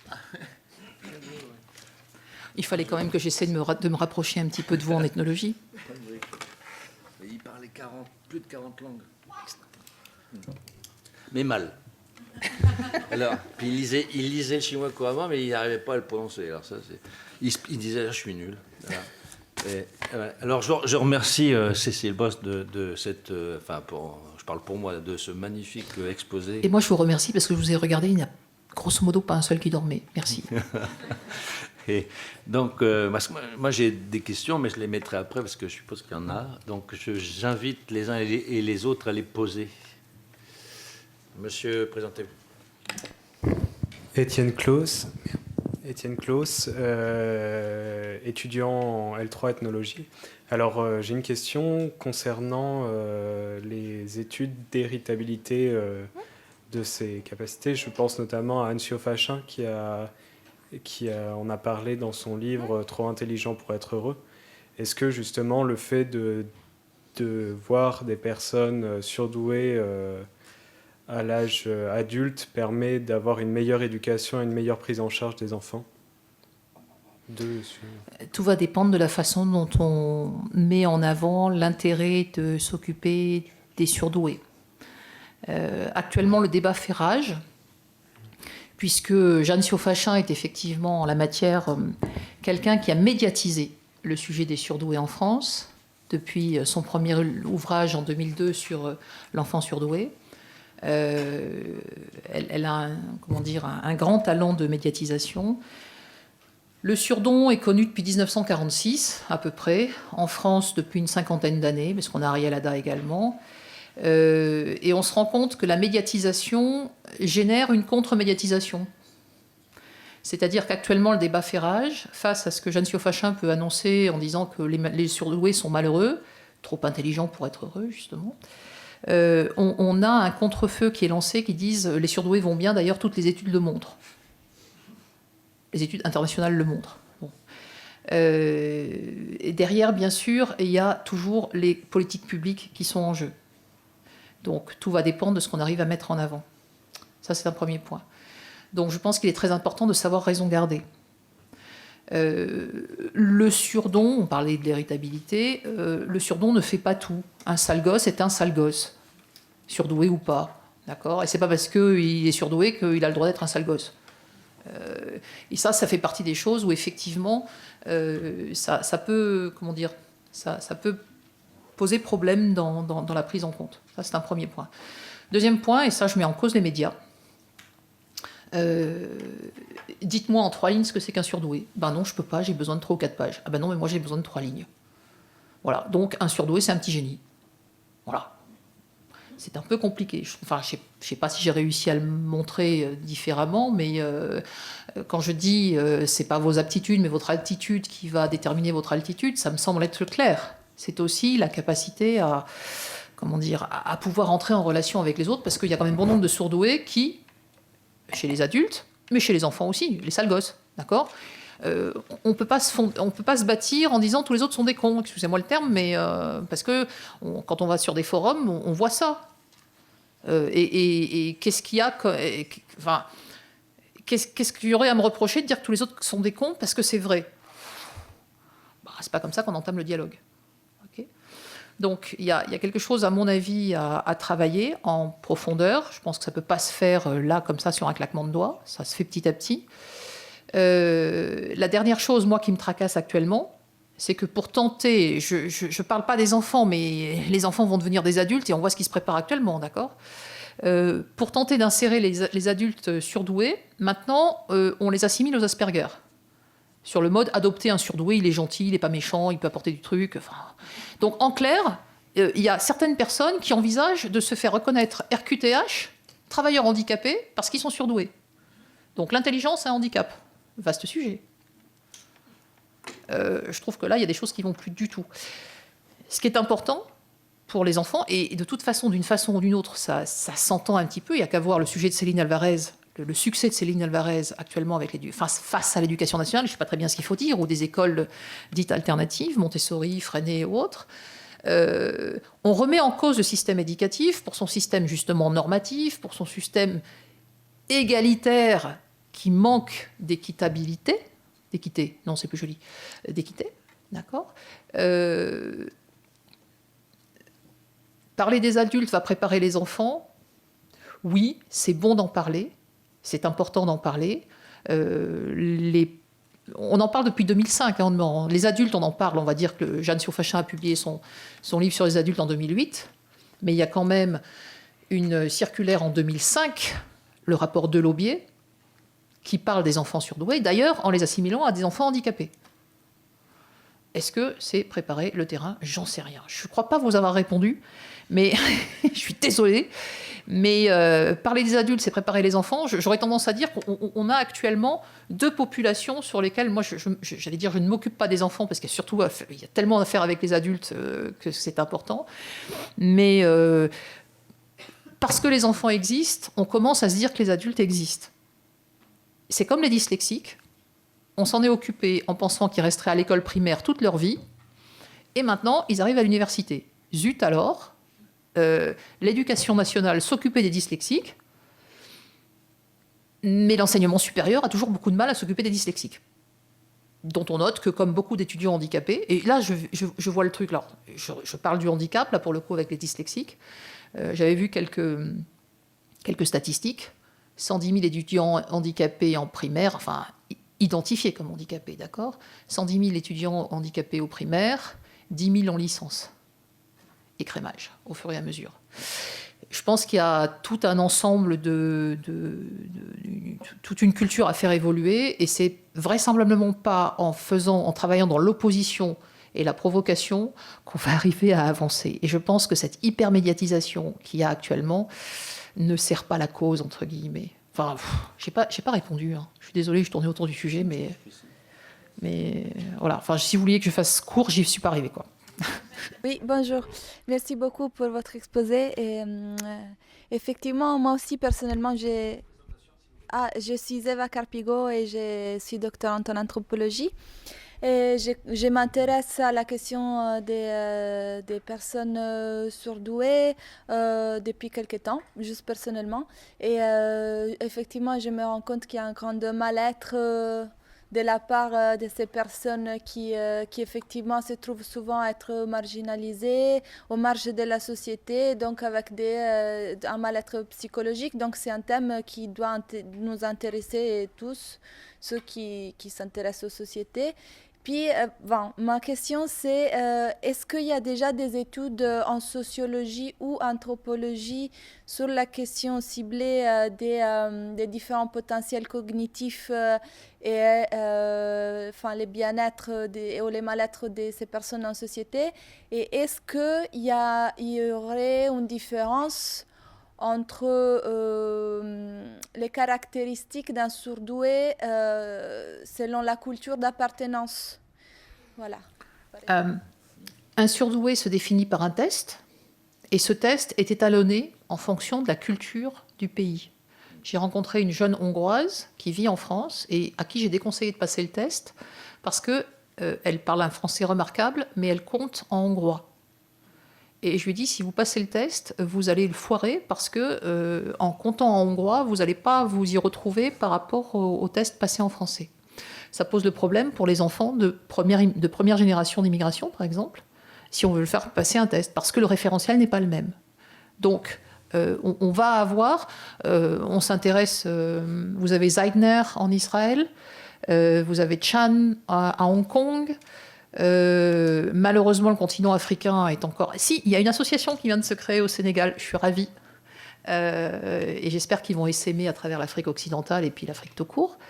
Il faut donc faire... Oui, il y a également des études qui ont été faites chez les Américains. C'est Maggie Kitano, je crois, sur les enfants chinois, sur les hispaniques. Donc il y a des études là-dessus. Anthropologique, je ne crois pas. Neurosciences, oui. Mais quand on parle des enfants chinois ou des enfants hispaniques, c'est plutôt sociologique. D'accord ? Et je voudrais revenir, là aussi, c'est ça qui est très complexe. Les études internationales disent que tous les surdoués vont bien. Bon, à la marge, il y en a quelques-uns qui vont pas bien.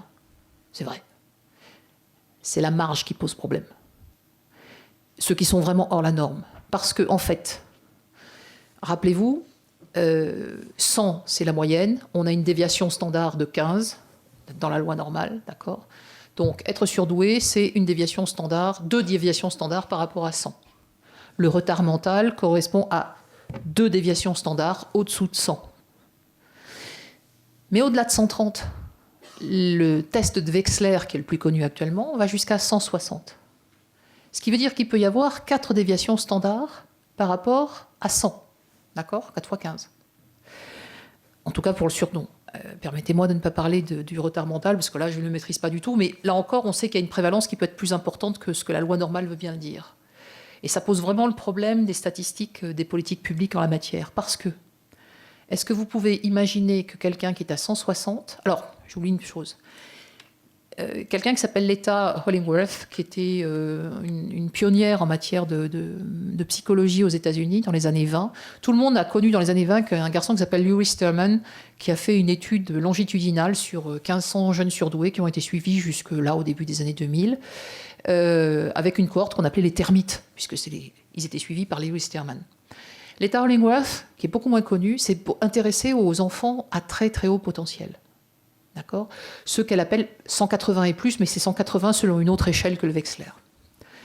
Et elle dit en substance, pour se sentir bien avec quelqu'un, il faut qu'il y ait au maximum 20 points de QI d'écart, en admettant qu'un test de QI ça serve à quelque chose, etc. Parce que je ne me suis pas étalée dessus, mais un test de QI peut être biaisé, comme je vous le disais, par la culture de la personne qui le passe, mais également est impacté par la dépression, les médicaments, la dyslexie, la fatigue, plein de choses. D'accord ? Vous passez un test un jour où ça ne va pas du tout et vous passez un test un jour où ça va bien, vous pouvez avoir 10 points, 15 points d'écart. C'est quand même énorme. D'accord ? Donc, Leta Hollingworth dit en substance, on se sent bien avec quelqu'un à plus ou moins 20 points de QI d'écart. Donc, quelqu'un qui a 100 de QI va se sentir bien avec des gens qui ont 80 ou 120. Quelqu'un qui a 130 c'est ce qui explique que quelqu'un qui a 130 aura du mal à s'entendre avec quelqu'un qui a 100. C'est le gros de la population, en général, standard à travers le monde, d'accord ? Quelqu'un qui a 130 aura du mal à s'entendre avec quelqu'un qui a 100. Alors quelqu'un qui a 160, est-ce que vous croyez qu'il va s'entendre avec quelqu'un qui a 130 ? Et pourtant, c'est un surdoué, lui aussi. Ou elle aussi, parce que malgré la testostérone, il y a aussi des femmes surdouées. Oui, quelques-unes, oui. On dépasse les clichés en la matière. Donc, les études internationales montrent que les surdoués vont très bien. Oui, bon, à la marge, il y en a quelques-uns qui ne vont pas très bien. Plus de 145, c'est 1 pour 1000. En France, ça fait donc 65 000 personnes, statistiquement. Je ne suis plus tout à fait sûre qu'à la marge statistique, ça fait une vraie marge humaine. 65 000 personnes, c'est aussi la famille qui va avec. Et c'est transmissible. Hélas, oui. C'est pas contagieux, mais c'est transmissible. Voilà, si vous n'êtes pas surdoué et rencontrez un surdoué, rassurez-vous, c'est pas contagieux, c'est quand même vachement important. Non, enfin, bon, on pourrait se poser des questions. On a découvert un vaccin contre le VIH, c'est déjà bien, mais enfin bon. C'est vrai qu'il y a un anticancéreux qui pourrait être utile contre le VIH. Enfin, je sais pas si j'ai répondu à votre question, mais donc ça, gardez ça en tête. Tous les surdoués ne sont pas surdoués de la même façon. Et moi, j'ai proposé, face à Gabriel Valls, je l'ai dit dans un billet sur le blog, aller dire que quelqu'un qui a un retard mental, il est parfaitement capable de passer un master. Ça ne pose pas de problème puisqu'il a la même intelligence. Je ne sais pas à qui ça ne va pas plaire. Mais c'est grosso modo, quelqu'un qui a un retard mental, il a 85. Et un master, c'est 115. Donc, ce que je veux dire par là, c'est qu'il ne faut pas mettre tous les surdoués dans le même sac. Certains sont plus surdoués que d'autres, et c'est pas au sens plus intelligent, capable de faire l'ENA, Polytechnique, d'envoyer un truc sur la Lune. C'est cette hyper... Et ça, c'est les HP, voilà. Ou non, mais ça peut être aussi des hauts potentiels bien intégrés. Mais il y a des métis peut-être, il y a des renégats aussi, des HP. Ça arrive. C'est ceux qui ont tout compris au système. C'est les nerds. C'est les nerds. Voilà. C'est quelque chose qui est compliqué. Ne mettez pas tous les surdoués dans le même sac. C'est pas vrai du tout. Et c'est ça aussi qui fait la difficulté. C'est qu'on a tendance à parler des surdoués. Un surdoué à 160, c'est 1 pour 5000. C'est pas comme un surdoué à 130 où il y en a 2%. C'est pas du tout la même chose. Oui, bonjour. Pardon. Oui, vous avez partiellement répondu, mais oui, Lisa Mabir, je suis étudiante en L2 en orthophonie. Et je me demandais, quand vous parlez des surdoués en général, la question que je me pose, c'est sur la question justement de hors norme. Parce que logiquement, quelqu'un qui est plus intelligent ou mieux myélinisé, il a plus de recul, il est plus lucide. Oui. Donc, il est plus émotif aussi. Et donc, capable peut-être de s'énerver plus facilement. Et tout ça, justement, ça explique qu'il soit plus lucide, hypersensible, vite en colère, qu'il soit anxieux, qu'il soit dépressif. Mais ça s'explique. Donc, est-ce que c'est vraiment hors norme d'être hors norme? C'était pas très clair. Je vous renvoie à la définition du Larousse. Et en fait, c'est ça. Si vous voulez, c'est ça qui me semble intéressant. C'est que la culture économique dominée par les anglo-saxons définit que standard, c'est norme. Moyenne égale norme. Mais, je le répète, si vous allez regarder tous les cerveaux, il y a un site qui est l'université de McGill, au Canada, qui montre un cerveau en disant « Attention, ceci est un cerveau type. » Mais aucun cerveau ne se ressemble. Et donc, on a quand même... alors, je me suis documentée, je vais faire savant alors que j'en ai lu aucun, je vais être claire. Canguilhem et Foucault, qui s'opposent à la notion de norme. La médecine, qu'est-ce que c'est que la norme? En fait, on a intériorisé le fait que norme égale standard. Ça ne se fait pas de pousser des grosses colères en public. Ça ne se fait pas de ne pas s'habiller comme tout le monde. C'est une norme. Et on vous interdit de facto, ça se fait de dire bonjour, ça se fait de dire au revoir, ça se fait de regarder les gens dans les yeux quand on leur parle. Et si vous ne faites pas ça, vous n'êtes pas dans la norme. Et donc, vous devez être malade. Vous êtes un grand malade. Enfin, vous comprenez ce que je veux dire? C'est aussi une question pour chacun d'entre nous de savoir où est le curseur du trop. En regardant sur la norme, je disais, on a intériorisé qu'un couple, c'est un homme et une femme. Et quand c'est pas un homme et une femme, on fait quoi? Certains ne supportent pas, et d'autres ne voient pas où est le problème. C'est une question strictement personnelle. Il n'y a pas de norme. Voilà, je ne sais pas, j'ai répondu à votre question. C'est suivant les conventions. Voilà, suivant les conventions sociales. Bonjour, Raphaël Chimel, je suis en licence 2 de sciences sociales. J'avais une question par rapport aux femmes surdouées, parce que du coup, si c'est lié à la testostérone, je voulais savoir si ça causait des règlements ou quelque chose, comment ça se passait du coup pour les femmes surdouées. Alors on sait qu'il y a un lien, mais c'est vrai que pour l'instant, les statistiques n'arrivent pas trop les études n'arrivent pas trop à démontrer, d'abord si c'est le seul lien, ensuite s'il y a d'autres liens, d'accord? On sait qu'il y a un lien, on n'arrive pas à déterminer complètement le quoi.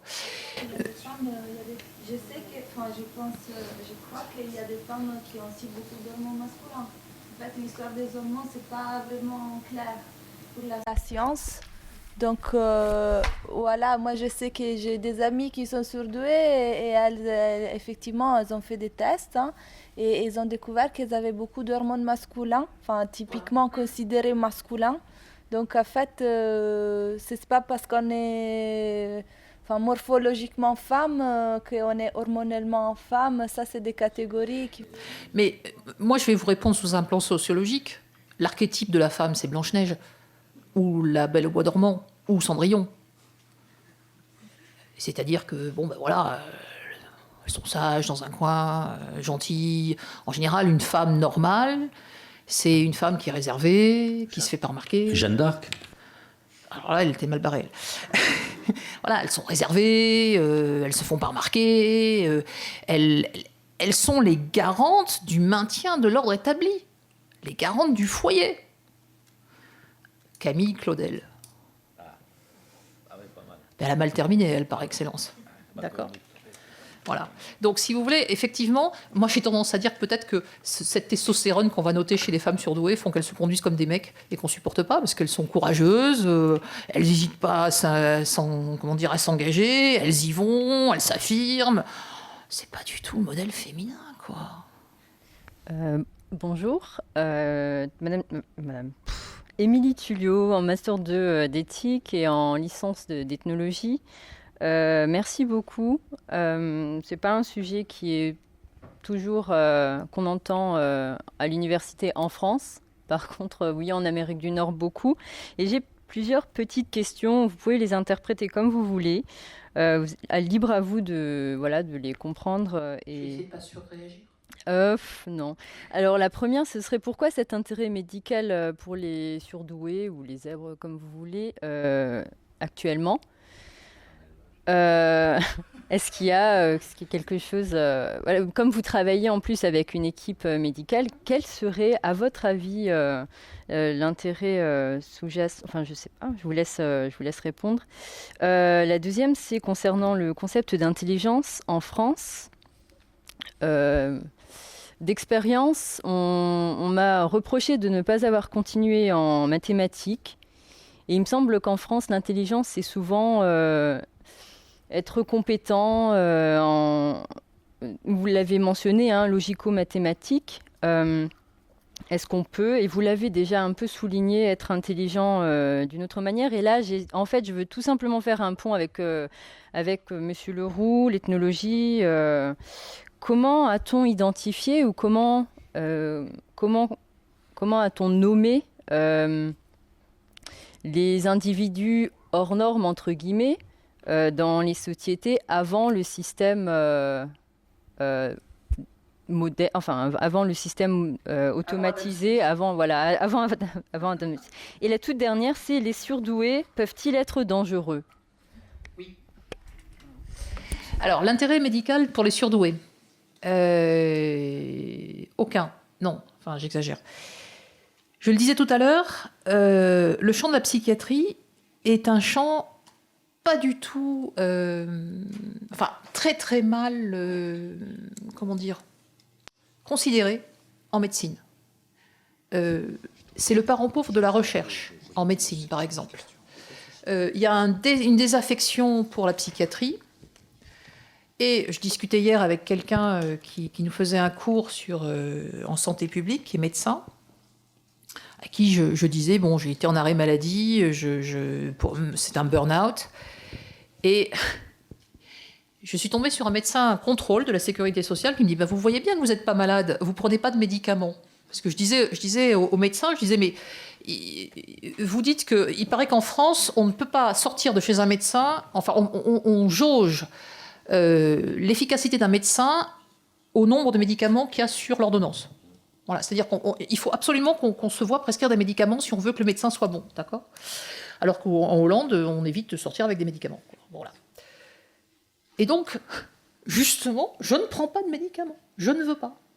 Et le médecin contrôle me dit, mais vous ne prenez pas de médicaments, donc vous n'êtes pas malade. Alors, l'avenir m'a donné raison. Il se trouve que j'ai un cytochrome qui fait que je ne peux absolument pas absorber les médicaments qui auraient dû m'être prescrits à ce moment-là. Mais il y a 5 ans, 6 ans, je ne pouvais pas me cacher derrière ce cytochrome, je ne le savais pas. D'accord ? Et donc, le médecin de la sécurité sociale que j'ai vu hier, qui est coordinateur, qui est dans les services régionaux de la sécurité sociale, me dit, non mais, ne vous étonnez pas de cette réponse du médecin contrôle, ils ne sont pas du tout habitués au champ psychiatrique. Ils ne savent pas du tout. Donc, quand ils se voient en face d'un arrêt maladie, pour une jambe cassée, pour une épaule démise, ça, ils savent faire. Mais qu'est-ce que c'est que quelqu'un qui est dépressif, qu'est-ce que c'est que quelqu'un qui est anxieux, ils ne savent pas. D'accord ? Moi, je le vois à l'opposé. Pour moi, et c'est d'ailleurs comme ça que j'en suis venue à la santé publique, il y a un intérêt de santé publique à s'intéresser aux surdoués parce que, et là je suis très sérieuse en disant ça, j'ai eu un certain nombre de témoignages sur mon blog et le professeur Lançon s'en est rendu compte. À vrai dire, je suis infiniment reconnaissante au professeur Lançon et à son équipe. Je suis arrivée il y a 15 ans chez lui, j'allais vraiment pas bien du tout. Et c'est lui-même qui m'a dit « Faites cette recherche, je vous donnerai un coup de main ». Ce qui, de la part d'un médecin, est quand même assez extraordinaire, qu'il soit capable de dire à quelqu'un bah, « Vous savez lire, je vous donnerai un coup de main ». Et ensuite, il est devenu professeur et il m'a aidé à corriger les épreuves de mon bouquin. Là encore, je reconnais, c'est assez exceptionnel d'avoir quelqu'un qui est capable d'être aussi simple d'approche comme ça. On se rend compte d'une chose, et c'est là où mon travail l'a intéressé. On voit arriver dans les services psychiatriques des gens avec une dépression résistante. Donc on leur file des médicaments tant et plus, ça les shoot. On aide à creuser le trou de la sécurité sociale, et ça ne marche pas, ça ne sert à rien. Il y a bon nombre de surdoués qui se trouvent chez eux. On shoot des gens, on shoot des surdoués en les prenant pour des bipolaires. La bipolarité, c'est la maniaco-dépression. C'est selon un certain cycle, d'accord, qui peut durer un certain nombre de mois. On est maniaque, alors on est hyper euphorique, tout va bien. Puis un certain nombre de mois, on n'est pas bien du tout. Quelqu'un qui est maniaque pendant 2 heures et dépressif pendant 2 heures et maniaque de nouveau 2 heures, est-ce que c'est vraiment un bipolaire ? Non. On va juste le médicamenter pour bipolarité atypique, parce qu'on ne sait pas dans quelle boîte le mettre. Ça me rappelle les systèmes indifférenciés pour la parenté. Or, les fameux mood swings, c'est cette hypersensibilité dont je vous parlais qui fait que, voilà, on peut partir dans tous les sens très vite ou s'effondrer. Alors, on est médicamenté. J'ai une jeune femme qui a été médicamentée pour ça. Il y a actuellement le porte-parole des autistes Asperger, qui est Joseph Chauvanec. Je ne suis pas persuadée qu'il soit complètement autiste, qu'il soit complètement simplement Asperger. Il a été interné pour schizophrénie. Ben voilà.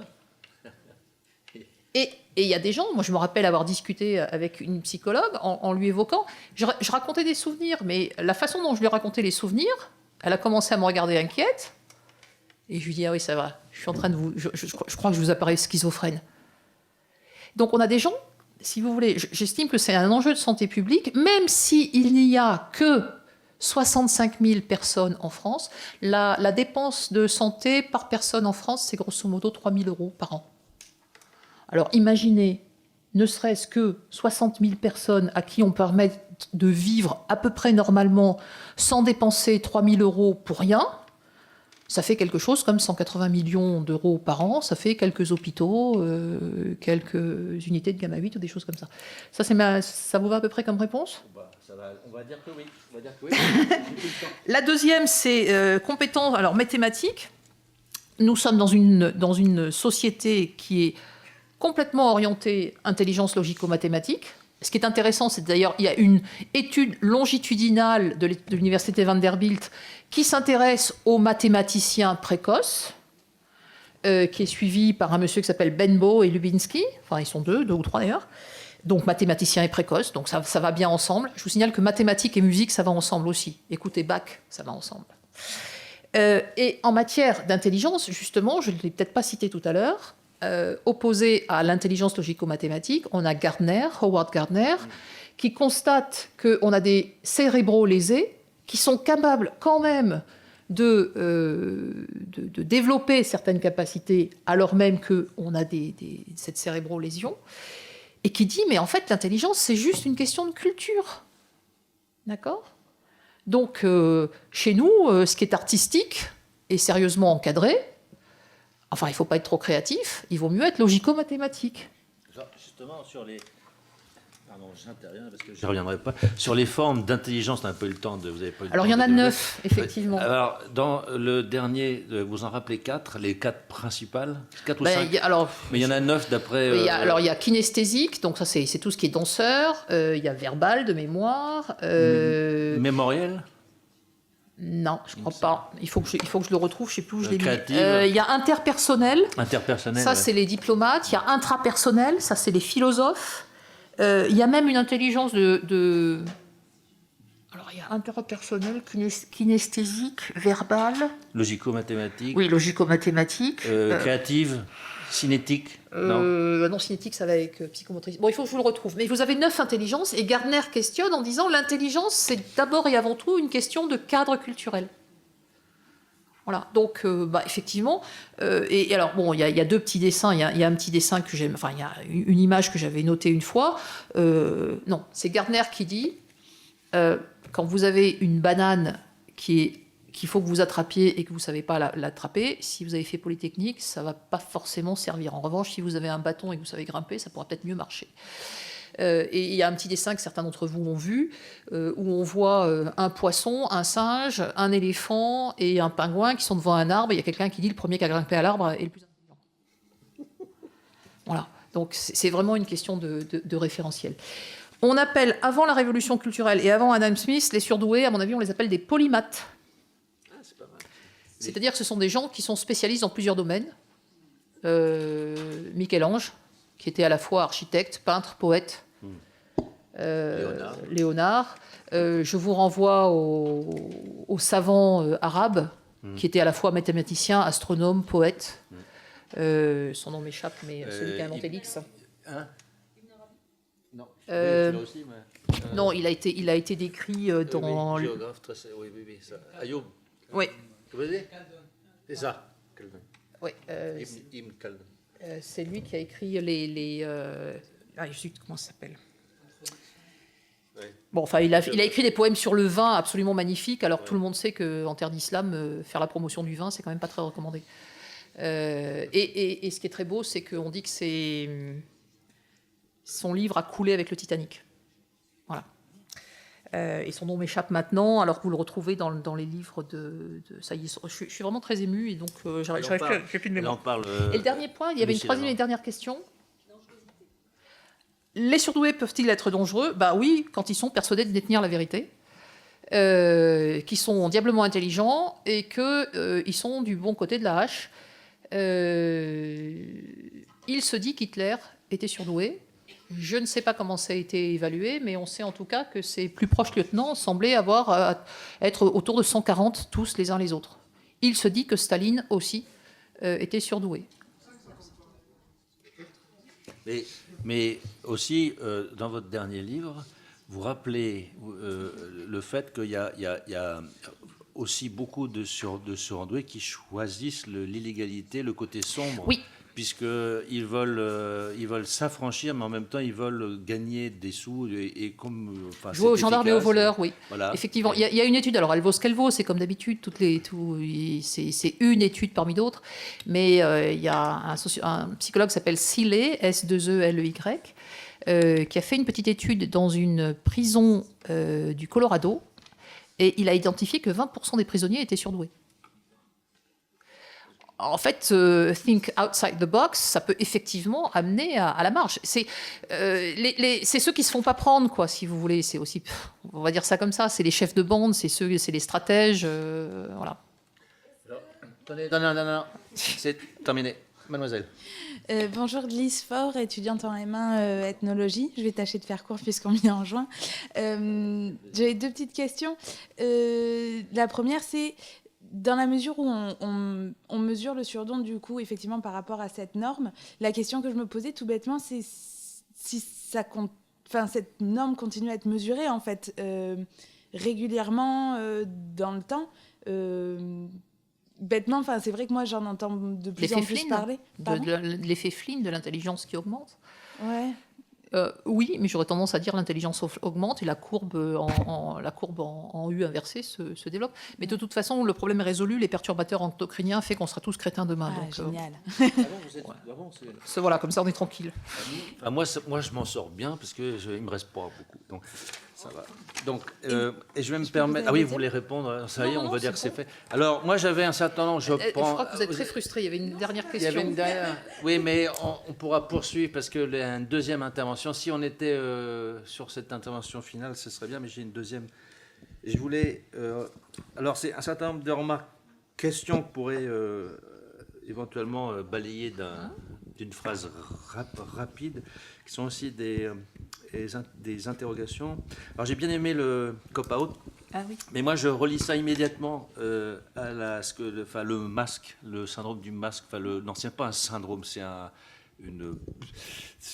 réflexe salvateur, protecteur, pardon, n'importe quoi. On dirait du Ségolène Royal, pardon. Et c'est vrai qu'elle a fait fort. Elle fait fort. Parce que je connais un certain nombre j'ai rencontré dans ma vie un certain nombre de gens décrits comme vous venez de le faire, et tous portaient un masque pour se protéger, non pas parce qu'ils avaient envie de le faire, mais parce qu'ils avaient senti la nécessité, au risque sinon d'être justement vus comme anormaux et rejetés surtout, parfois violemment. Puisque j'ai un cas encore, j'ai eu une dame au téléphone hier soir qui est apparemment comme ça, et son fils de 12 ans l'est violemment, et il a 12 ans et il est victime de harcèlement très dur, physiquement très très difficile, et de rejet dans son école. C'est aussi une chose mais alors, il ne faut pas croire que ça s'arrête à l'école. Non, justement, il faut faire très attention à ça. Ça fait partie de ce que j'appelle les traumatismes. Si jamais vous connaissez, ou certains d'entre vous ont été victimes de harcèlement à l'école, c'est un traumatisme fondamental à neutraliser. Et le MDR, Hive Moment Desensitization and Reprogramming, c'est quelque chose qui est validé par l'OMS, est très important pour ça. On sait que le harcèlement fait le harcèlement à l'école fait le lit du harcèlement en entreprise. C'est-à-dire que vous pouvez vous dire, ça va, c'est bon, l'école primaire, c'est loin, mais ça fait qu'une personne s'adapte, apprend à se cacher, apprend à ne plus être tout à fait elle-même, et donc ce sont des réponses inadaptées au stress vécu et qu'on peut retrouver en entreprise. Mais c'est très important. Mais il faut dire aussi qu'il y a un aspect... Enfin, moi, je vois ça d'un regard un peu néophyte et candide sur la surordonnance, mais j'ai cru remarquer, et vous l'avez d'ailleurs souligné, il me semble, très clairement dans vos ouvrages, que je recommande, ils sont extraordinaires. Non, mais c'est pas pour faire de la publicité, mais en même temps, pourquoi pas en faire, parce que c'est bien. Vos livres sont plus éclairants de l'intérieur que les autres, je trouve. Puisque, justement, vous savez... Disons que je ne suis pas psychologue. Je suis passé des neurosciences à la sociologie, en passant par la psychiatrie, et j'ai mélangé tout ça. Et une des caractéristiques, c'est qu'ils ne savent pas mentir. Ils sont francs, et ça retombe souvent.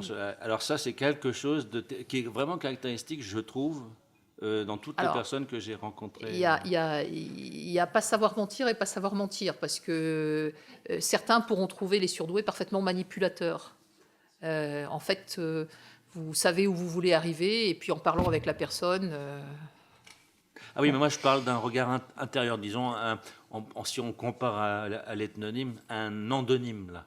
Pas un exonyme. De l'exonyme, oui, manipulation, tout ça. Voilà, mais effectivement, après, quand on a des valeurs auxquelles on croit, avec ce fameux ça qui ronge... Cette mission. Non, voilà, on y va, franco de porc, on est un peu cash, c'est ce qui fait les porcs épiques. Et alors, je renvoie donc encore une fois à un écho auquel c'est pas la peine de rebondir, parce que mais juste, vous répondrez globalement, parce qu'à la fin, je vous renvoie à la balle, parce que je sais, on a parlé au téléphone et vous m'aviez parlé de ça, et ça me parlait énormément. J'ai eu une expérience quand j'étais jeune, j'étais en psychiatrie, alors avec une blouse blanche, pardon. Et c'était à 18 ans, après le bac, j'ai voulu voir une société de l'intérieur, une société exotique, mais en France. Alors je suis allé voir, et effectivement, c'était exotique. Et dans un hôpital psychiatrique, avec des schizophrènes, des délires, enfin des longues durées. Et justement, voilà, on ne connaît pas du tout, j'en parlais avec mon collègue qui est burkinabé d'origine, on ne connaît pas du tout on ne connaît rien, en fait, pas de statistiques sur les surdoués existants. Alors, vous avez mentionné la Suède ou la personne, oui, avec la Pologne, ou je ne sais plus, la Croatie, enfin les États. Enfin, oui, mais quand on parle d'espaces sociaux restreints, de groupes ethniques, si vous voulez, lointains, on ne sait absolument rien. Et il n'y a pas de statistiques non plus en Thaïlande, je pense, ou alors c'est tout récent. Ils ne savent même pas ce que c'est. Et c'est très associé aussi d'une part, je crois que c'est très associé à la logique, à notre culture. C'est ça, et d'autre part... Vous savez qu'il y a certains pays qui ont raté le train du développement, donc c'est pour ça qu'il n'y a pas de surdoués, je suppose. Voilà, et en plus, c'est sans doute très liés à une autre notion que vous avez mentionnée très clairement, le chamanisme, qui est alors galvaudé à toutes les sauces. Oui. Et en même temps, on ne sait pas ce que c'est l'auberge espagnole. On y met ce qu'on veut y mettre. Donc il y a beaucoup de points communs. Je pense qu'il y a beaucoup à voir dans l'avenir. Il y a beaucoup à chercher sur ces choses. Et le champ, resserrer les champs de coopération entre, justement, alors ça, vous l'avez très bien dit, c'est rare. Moi, je vous remercie. Moi, je ne suis pas compétent, mais je sais que c'est quelque chose de très important, resserrer les liens entre psychologie, et psychanalyse, psychiatrie et l'ethnologie. Alors, il y a eu d'œuvreux, mais bon, ça date un peu. Il y en a eu d'autres, mais peu. Et évidemment, c'est très difficile. Ça demande une connaissance extraordinaire de la langue, de la culture lointaine, et c'est rare. Et en plus, il faut une spécialité par là-dessus, plus un au potentiel parce que pour pas se sentir en mauvaise compagnie, puisque si on est avec des gens qui ont le même niveau ou un peu plus, on n'est pas bien à l'aise. J'ai bien retenu ça, c'est pas mal. Et je termine donc sur la psychiatrie encore parce que vous m'aviez confié que ça vous intéresse, parce qu'en France même, dans les hôpitaux psychiatriques, il y a forcément, c'est mystérieux, mais il y en a probablement qui s'y trouvent et qu'on confond avec d'autres. Vous l'avez dit pour le syndrome l'autisme. Oui. Souvent, La d'ailleurs, bipolarité, la je rappelle schizophrénie. le cas de Louise Béran, donc cette doctorante qui est décédée il y a 2 ans brutalement et qui était surdouée absolument. Enfin, moi, je voyais bien, c'était évident. Et elle était incroyable. Et les parents qui l'aiment, enfin, on a créé une bourse avec elle d'ailleurs, pharmacien pour lui et médecin pour elle, très ouvert sur mes étudiants les connaissent bien, extrêmement ouverts. Et donc, ils m'ont dit notre fille était autiste. Alors, j'ai demandé à un médecin, vous a dit ça? Alors, je lui ai dit changer de toubib. Et il m'a dit non, c'est nous, parce que c'est notre médecin de famille. Alors j'ai dit écoutez, non, franchement, je pense pas, elle était juste simplement surdouée, très douée, extrêmement douée. Oui, voilà. Et, voilà. Et en fait, on en revient à ça. Alors vous n'avez pas prononcé le mot, mais il est tout le temps dans le quotidien, fou. Oui. Handicapé, c'est souvent ce qu'on entend aussi de la part de l'extérieur.